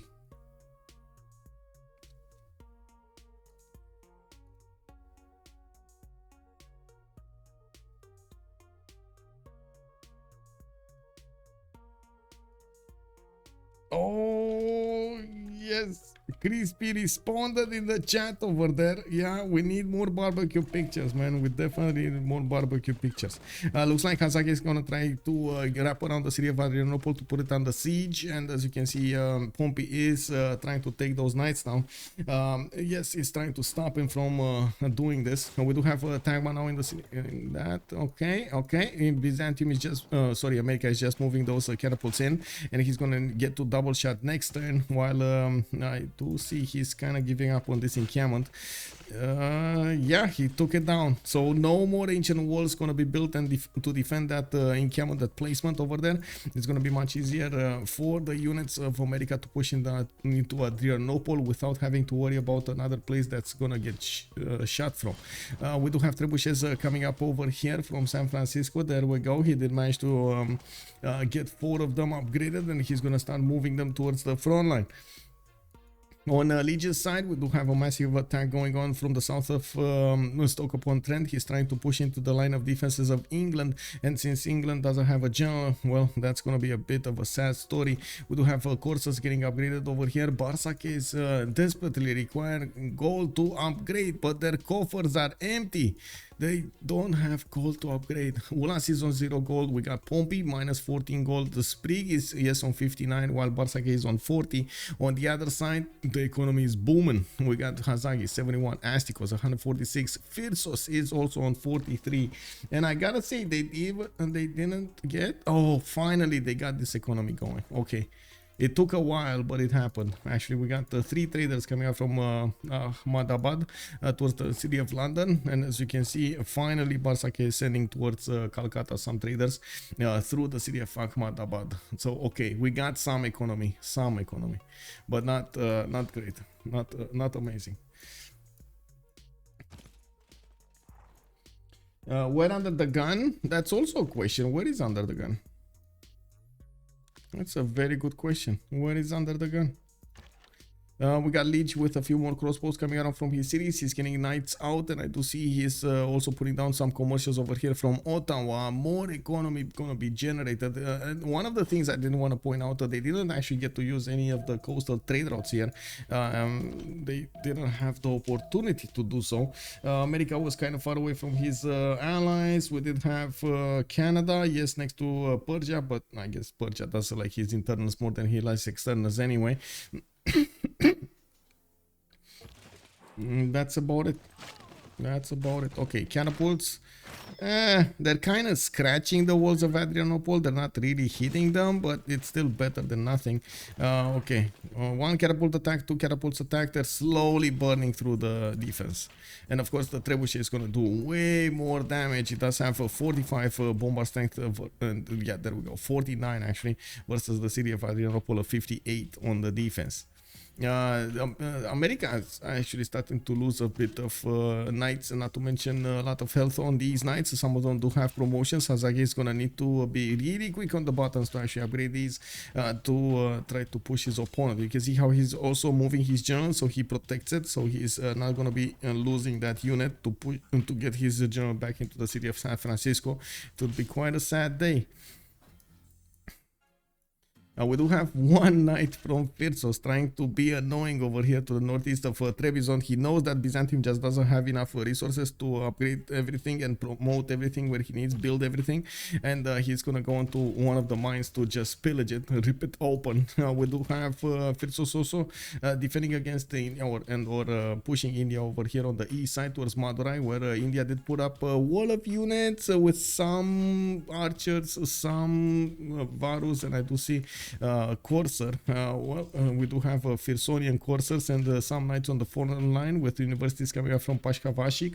Looks like entertainment complex coming up from Mishkisivashik, and this actually could be a very good Colosseum, by the way. That's a 2, 4, 6, 7 cities Colosseum, 8 city Colosseum, 2, 4, yeah, 8 city Colosseum, guys. Oh my god. Yes, please get that going, man. You gotta get that going. Did Phyrsos build the industrial zones yet? No. So he doesn't have access to great engineers. It's just Persia. So okay, it is what it is. How much faith does he have? 305, that's not enough. You would need like 800, 900. But anyway, now we do have industrial zones coming up from London. He's, as you can see, Bartsake did manage to keep Canada from actually pushing forward into him. Canada is deploying a few units to the west side, trying to get to push through these choke points. We do have the swordsman from England actually getting +6 intel, which helps them survive a little while longer. There is a spy in Ottawa. He did manage to get printing, so he is managing to actually have the upper hand over here against Canada, even if he doesn't have a general for these units. Let's actually see what's going on here. Okay, Adrianople about to lose its walls. Next time he's gonna lose his walls. We got another trebuchet being deployed. America did manage to upgrade one of his knights. He's gonna get to upgrade the next one. Yeah, 1515. He's gonna need to click on it and push in the promotion. We do have a few more tank ones coming around, and you can see how Hazaggi is trying to protect his siege units from any kind of flanking maneuver that these tank ones can do. I do see these crossbows are also starting to eat the knight's health slowly but surely. There aren't enough of them, and they're not close enough to the city of Adrianople to force this, but you know, it can happen. And we do see quite a bit more science actually coming up from Freritos de la Vega, 97 on Sprig, Bartsake on 90, we got Pompi on 60, and Ulhas on 85. Ulhas in the meantime did try to push into Persia's territory. He has 74 knights against the pikemen 73, so he has some chances of taking away some health, but I'm pretty sure we're gonna see new units very quickly pop out from these cities, and I do see the walls are going up very quickly as well. I'm a bit surprised, I gotta say, that Persia, well, I guess he doesn't care that much. Where is he? Oh, Astikos is one turn away from metal casting, by the way. Oh man, didn't I say this when I predicted this exactly? Like, by the time the Night Courts actually get in sufficient enough numbers to get to Persia's borders, he's gonna get piking shots. There we go. Next turn, piking shots. Oh, he's just not gonna get to attack this turn? Yeah, he can attack one of the pikemen. If he doesn't attack this turn, like, that pikeman is gonna turn into a piking shot, and that's game over. As in, game over for this attack. It's pretty good. Pretty good, I gotta say. Pretty good. Man, he tried. He was there. But, yeah. Yeah, he's attacking. Okay. One piking shot. Down. One pikeman down. Okay. Crossbow up next. That can be one shot quite easily. We do need to see if Astikos is gonna get to keep it. Let's see. No. Oh my god. And yeah, there we go. Piking shots. Now these guys, 77 on the defense. Night Courts, 69 on the offense. Not gonna work. Not gonna work. Yeah. Well, I guess let's see if he's actually going to have the production to pump enough of them out. He does have 218. And I do see he's building granaries instead of actually getting units out. This might be him just underestimating the threat over here. But I got to say, these knights do take a lot of damage on return. We're going to need to see if this is going to be enough. We got some units from Canada also being deployed to defend the Isfahan. And we do see that encampment is being built in 2 turns. We do see crossbow on course coming up from Ulhas city. He's is going to try to reinforce this army with some ranged attacks, and yes, these crossbow cores are going to deal the damage against the piking shots. Would have been nice to actually have a couple of them earlier to shoot at the pikeman before he attacked. Adrianople, okay, catapult still did not attack into Adrianople. We do have the trebuchet with one extra movement because they are the correct ones to use with this general, and I do see Hazaggi is gonna bring a settler right in the face of Adrianople. No problems, man. He's not caring at all. He's just gonna settle in the face of Byzantium. Gonna take that city away from him and settle a city in his face.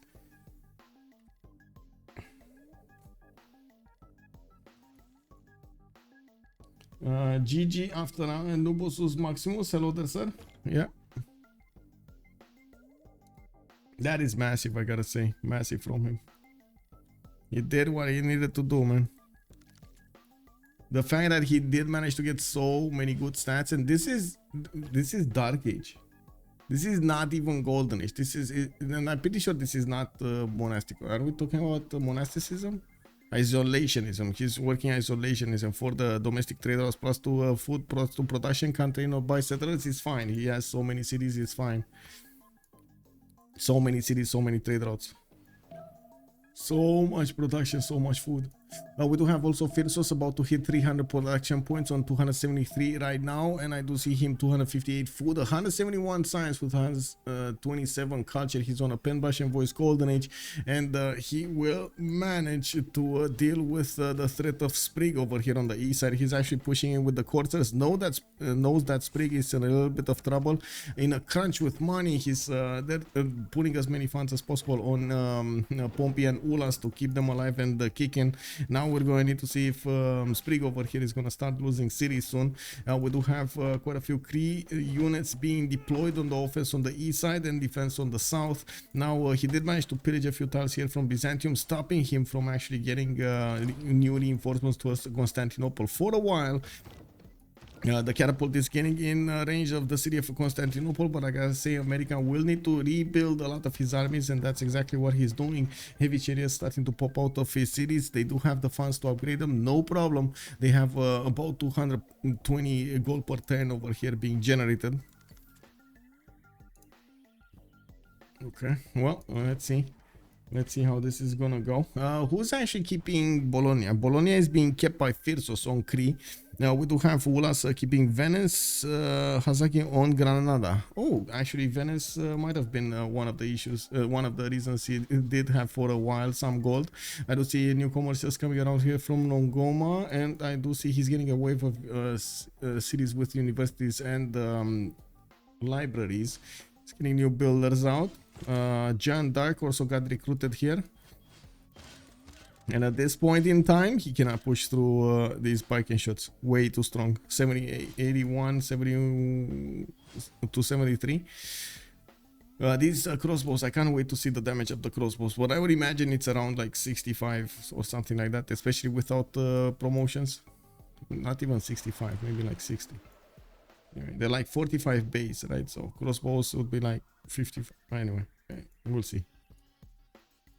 Oh, base. They're like, sorry, crossbows. 40 strength with 45 of the jaw. With, I mean, 5 of the jaw, so 45. And then you put the +5 card. Oh, wait, he doesn't have the. Oh, does he have the? He has a golden age, right? Yeah, he's in the golden age. He doesn't have that. So core ability around like 60s something.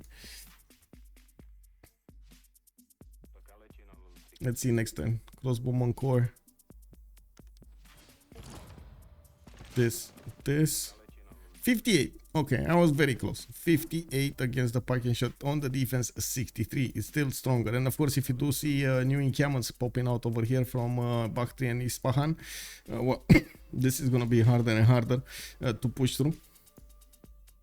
We do have Ulhas actually using his military engineer to create the pathways, and it does look like he actually opened up a pathway towards Canada. Now I'm pretty sure we're gonna see Canada try to react to this to plug the chokes and get some defenses over there in the north. And there is a English Sea Dog fleet over here trying to defend his coast, and I do see that Canada is actually going through the water towards the city of Liverpool. Even managed to get some units through the choke point. I don't know how this happened, but it did happen.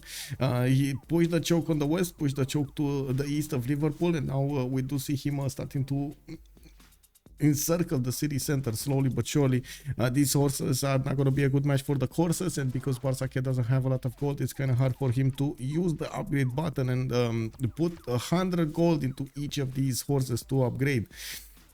Encampment training project coming out from Plymouth in 3 turns. He is hard building a few more courses here, trying to use that production for his own needs. The next general is actually 155 points, and it will not give the points to the coursers. It's a Renaissance industrial, and the coursers are what, medieval? Aren't they medieval? Or are they Renaissance? Let me see. They're medieval, yeah. Coursers and knights, medieval. So yeah, not the one he wants. Definitely not the one he wants.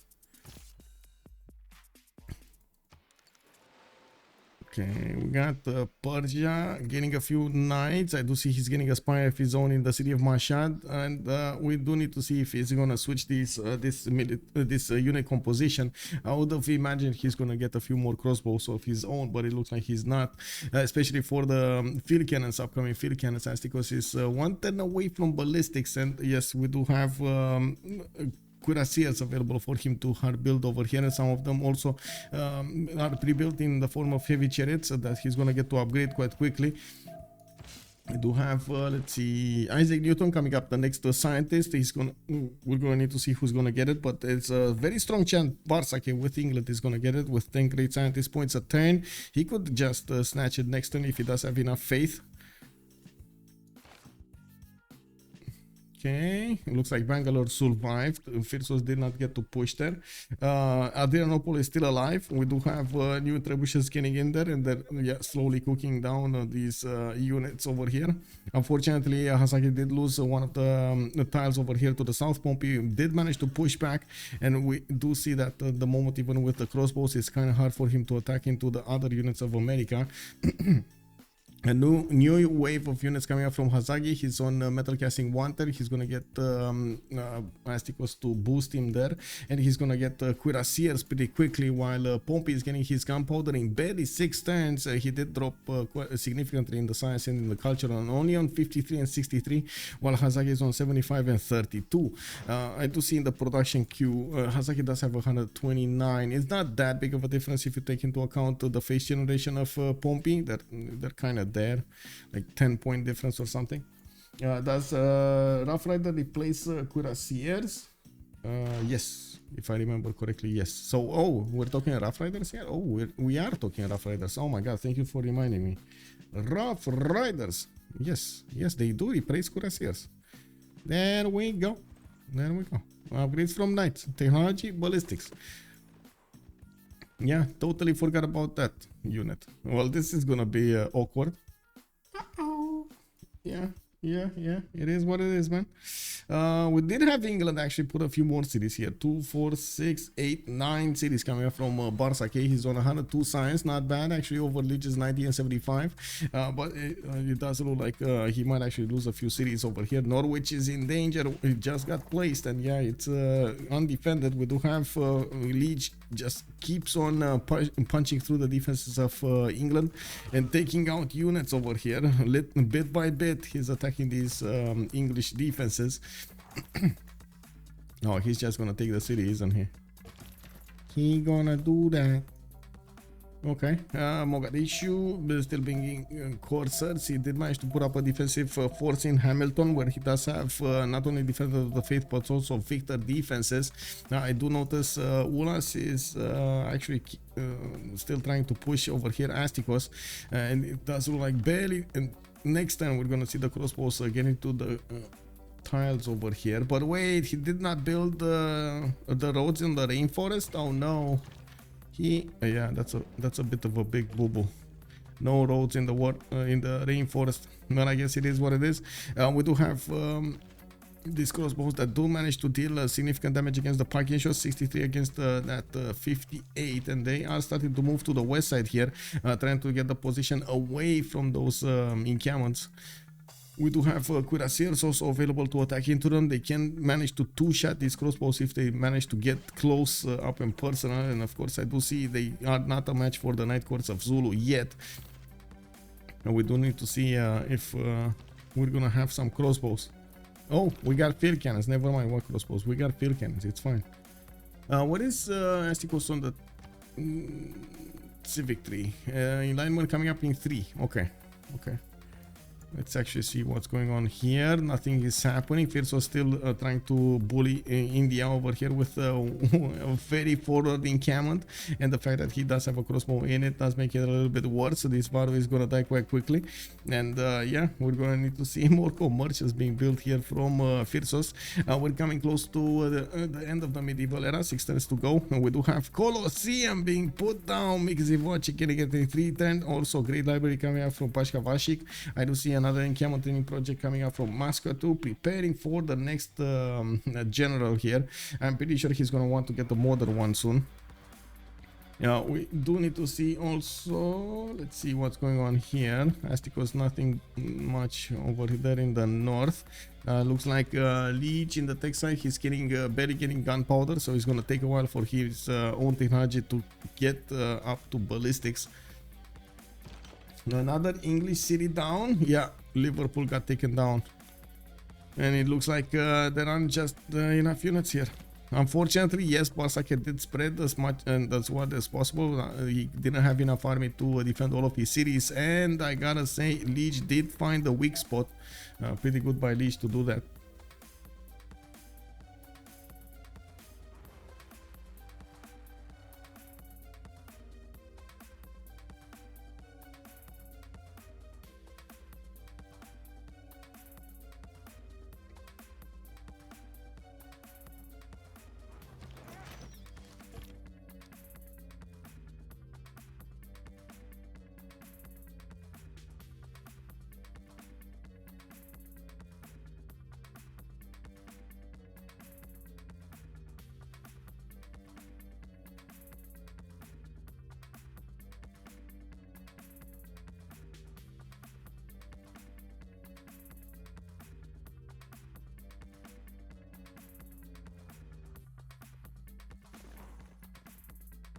Man, I gotta give it to Pompi, man. He survived for so long.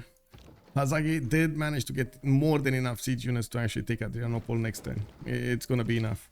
Yeah, it's definitely gonna be enough. Is he gonna take it though? Because there are still quite a few tank bots running around here, and he's oh my god, look at this. 2, 4, 6, 8, 10, 12, 13.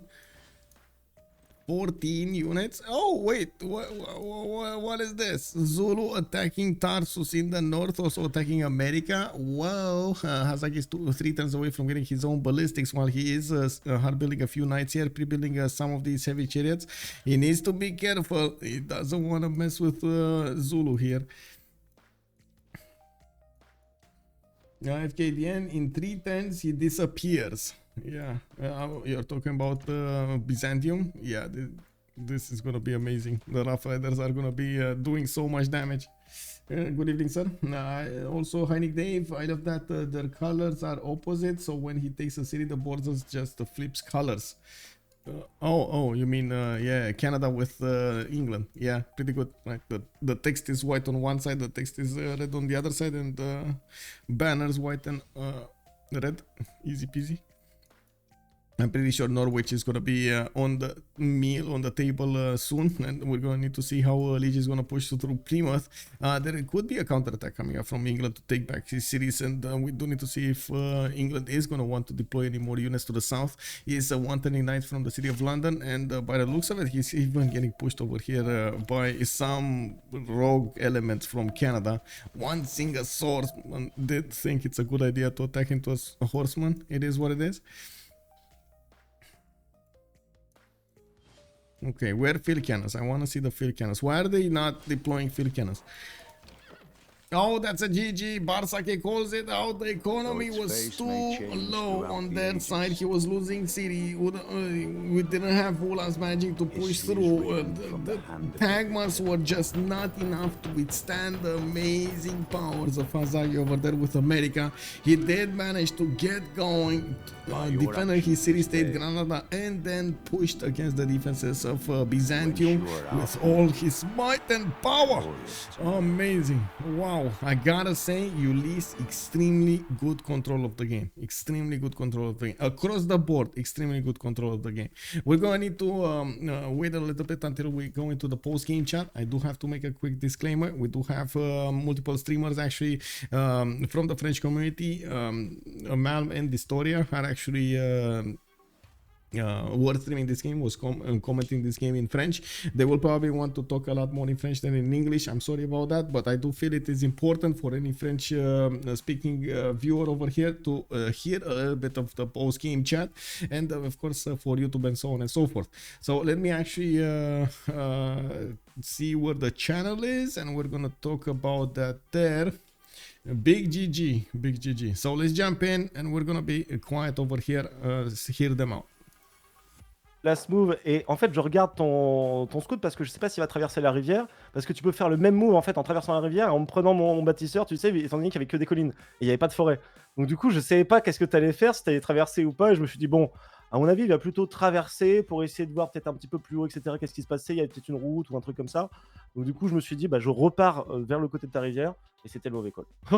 C'était le mauvais call de fou, et après... Et ça m'a mis full mal, ça, en vrai. Ouais, ça te met un peu au fond. Enfin, ça met la team mal, plutôt. Parce qu'on a eu beaucoup de quartiers qui... T'avais pas un super spawn de Canada, non? Non, pas trop. Il fallait des battes. T'as un bon spawn avec des battes, mais ouais. Du coup... Ouais. Ouais, bah ouais, j'ai des collines partout et j'ai pas mal de forêts, mais j'ai pas de serre au début, quoi. Donc bon, c'est un peu chiant. J'ai une question à 1 million d'euros. Astikos, tu sais combien il y a de continents sur cette map? Bah moi, j'en vois 3. Ouais, bah il y en a 3. GG, well played. I have one question. Where was the gold, man? Where was the gold? If in retrospect, would you have chosen other civilizations on Freritos?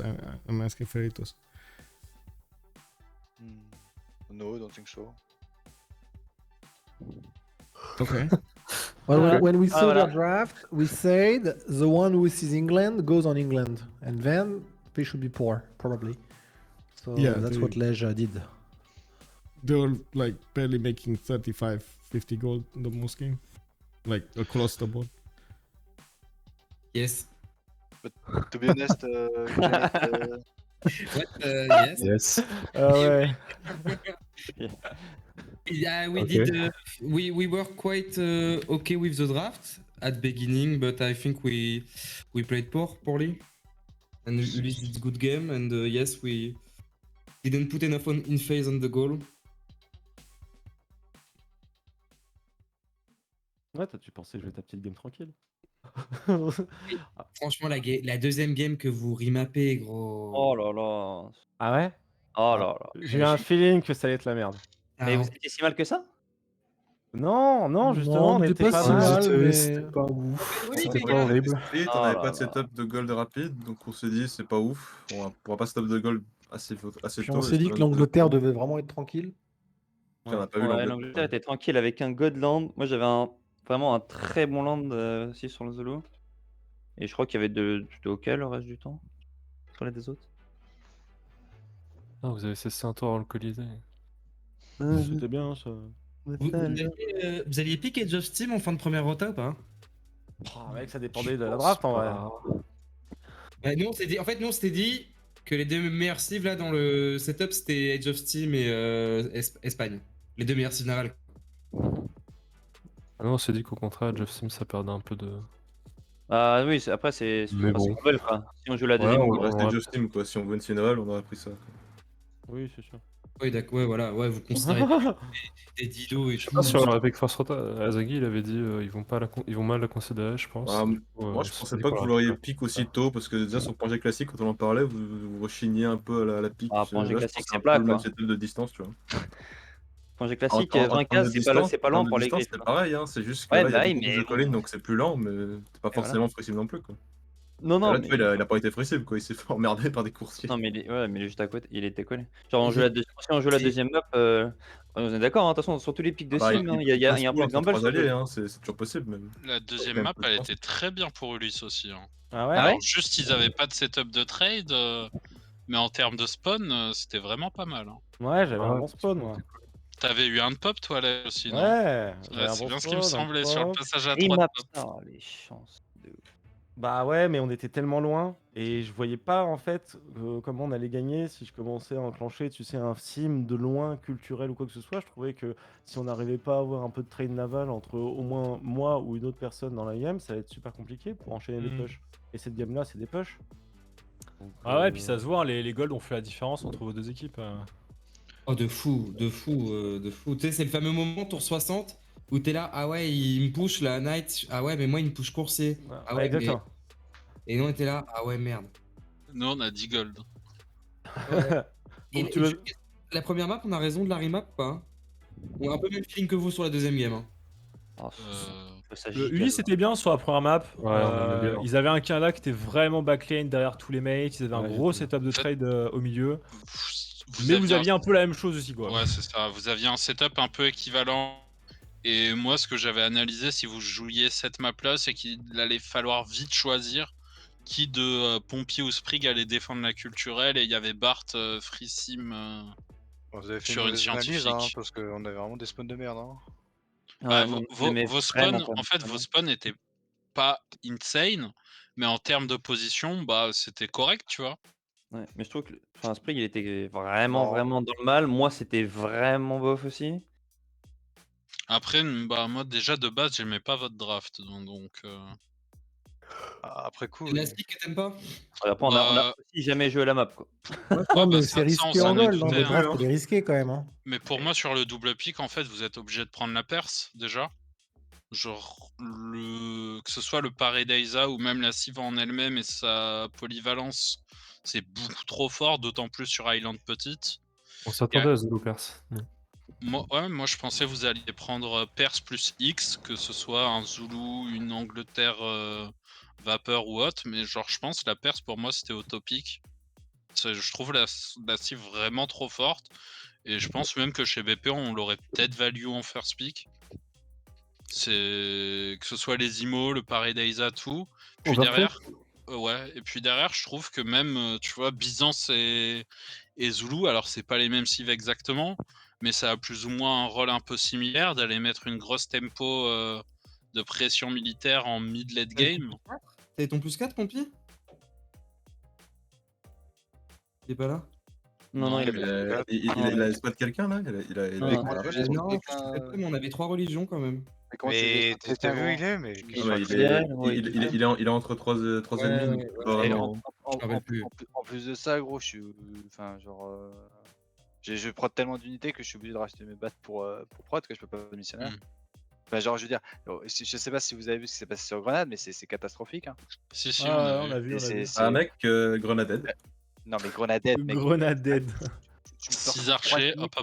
Mais attends, tu donneras des conseils à Mikado si tu veux te battre contre CS. En plus de que la CS ne s'est jamais arrêté de prod des archers, tu me first move avant mes shift hunter, gros. Enfin, qu'est-ce que je te dis? C'est la CS qui te bête shift hunter, hein. Je sais pas si t'as vu, mais quand elle te met des coups d'archer, gros, c'est qu'elle te bête en shift hunter. Hein. Et je sais, genre, je suis pas con, mais genre, il y a des moves, mec, il y a un poney, tu m'as pris le poney, tu m'as littéralement triple move le poney avant que je Moi, je peux pas te croire, hein. Je peux pas force move avant les shift hunter sur des 4v4, ça m'est jamais arrivé.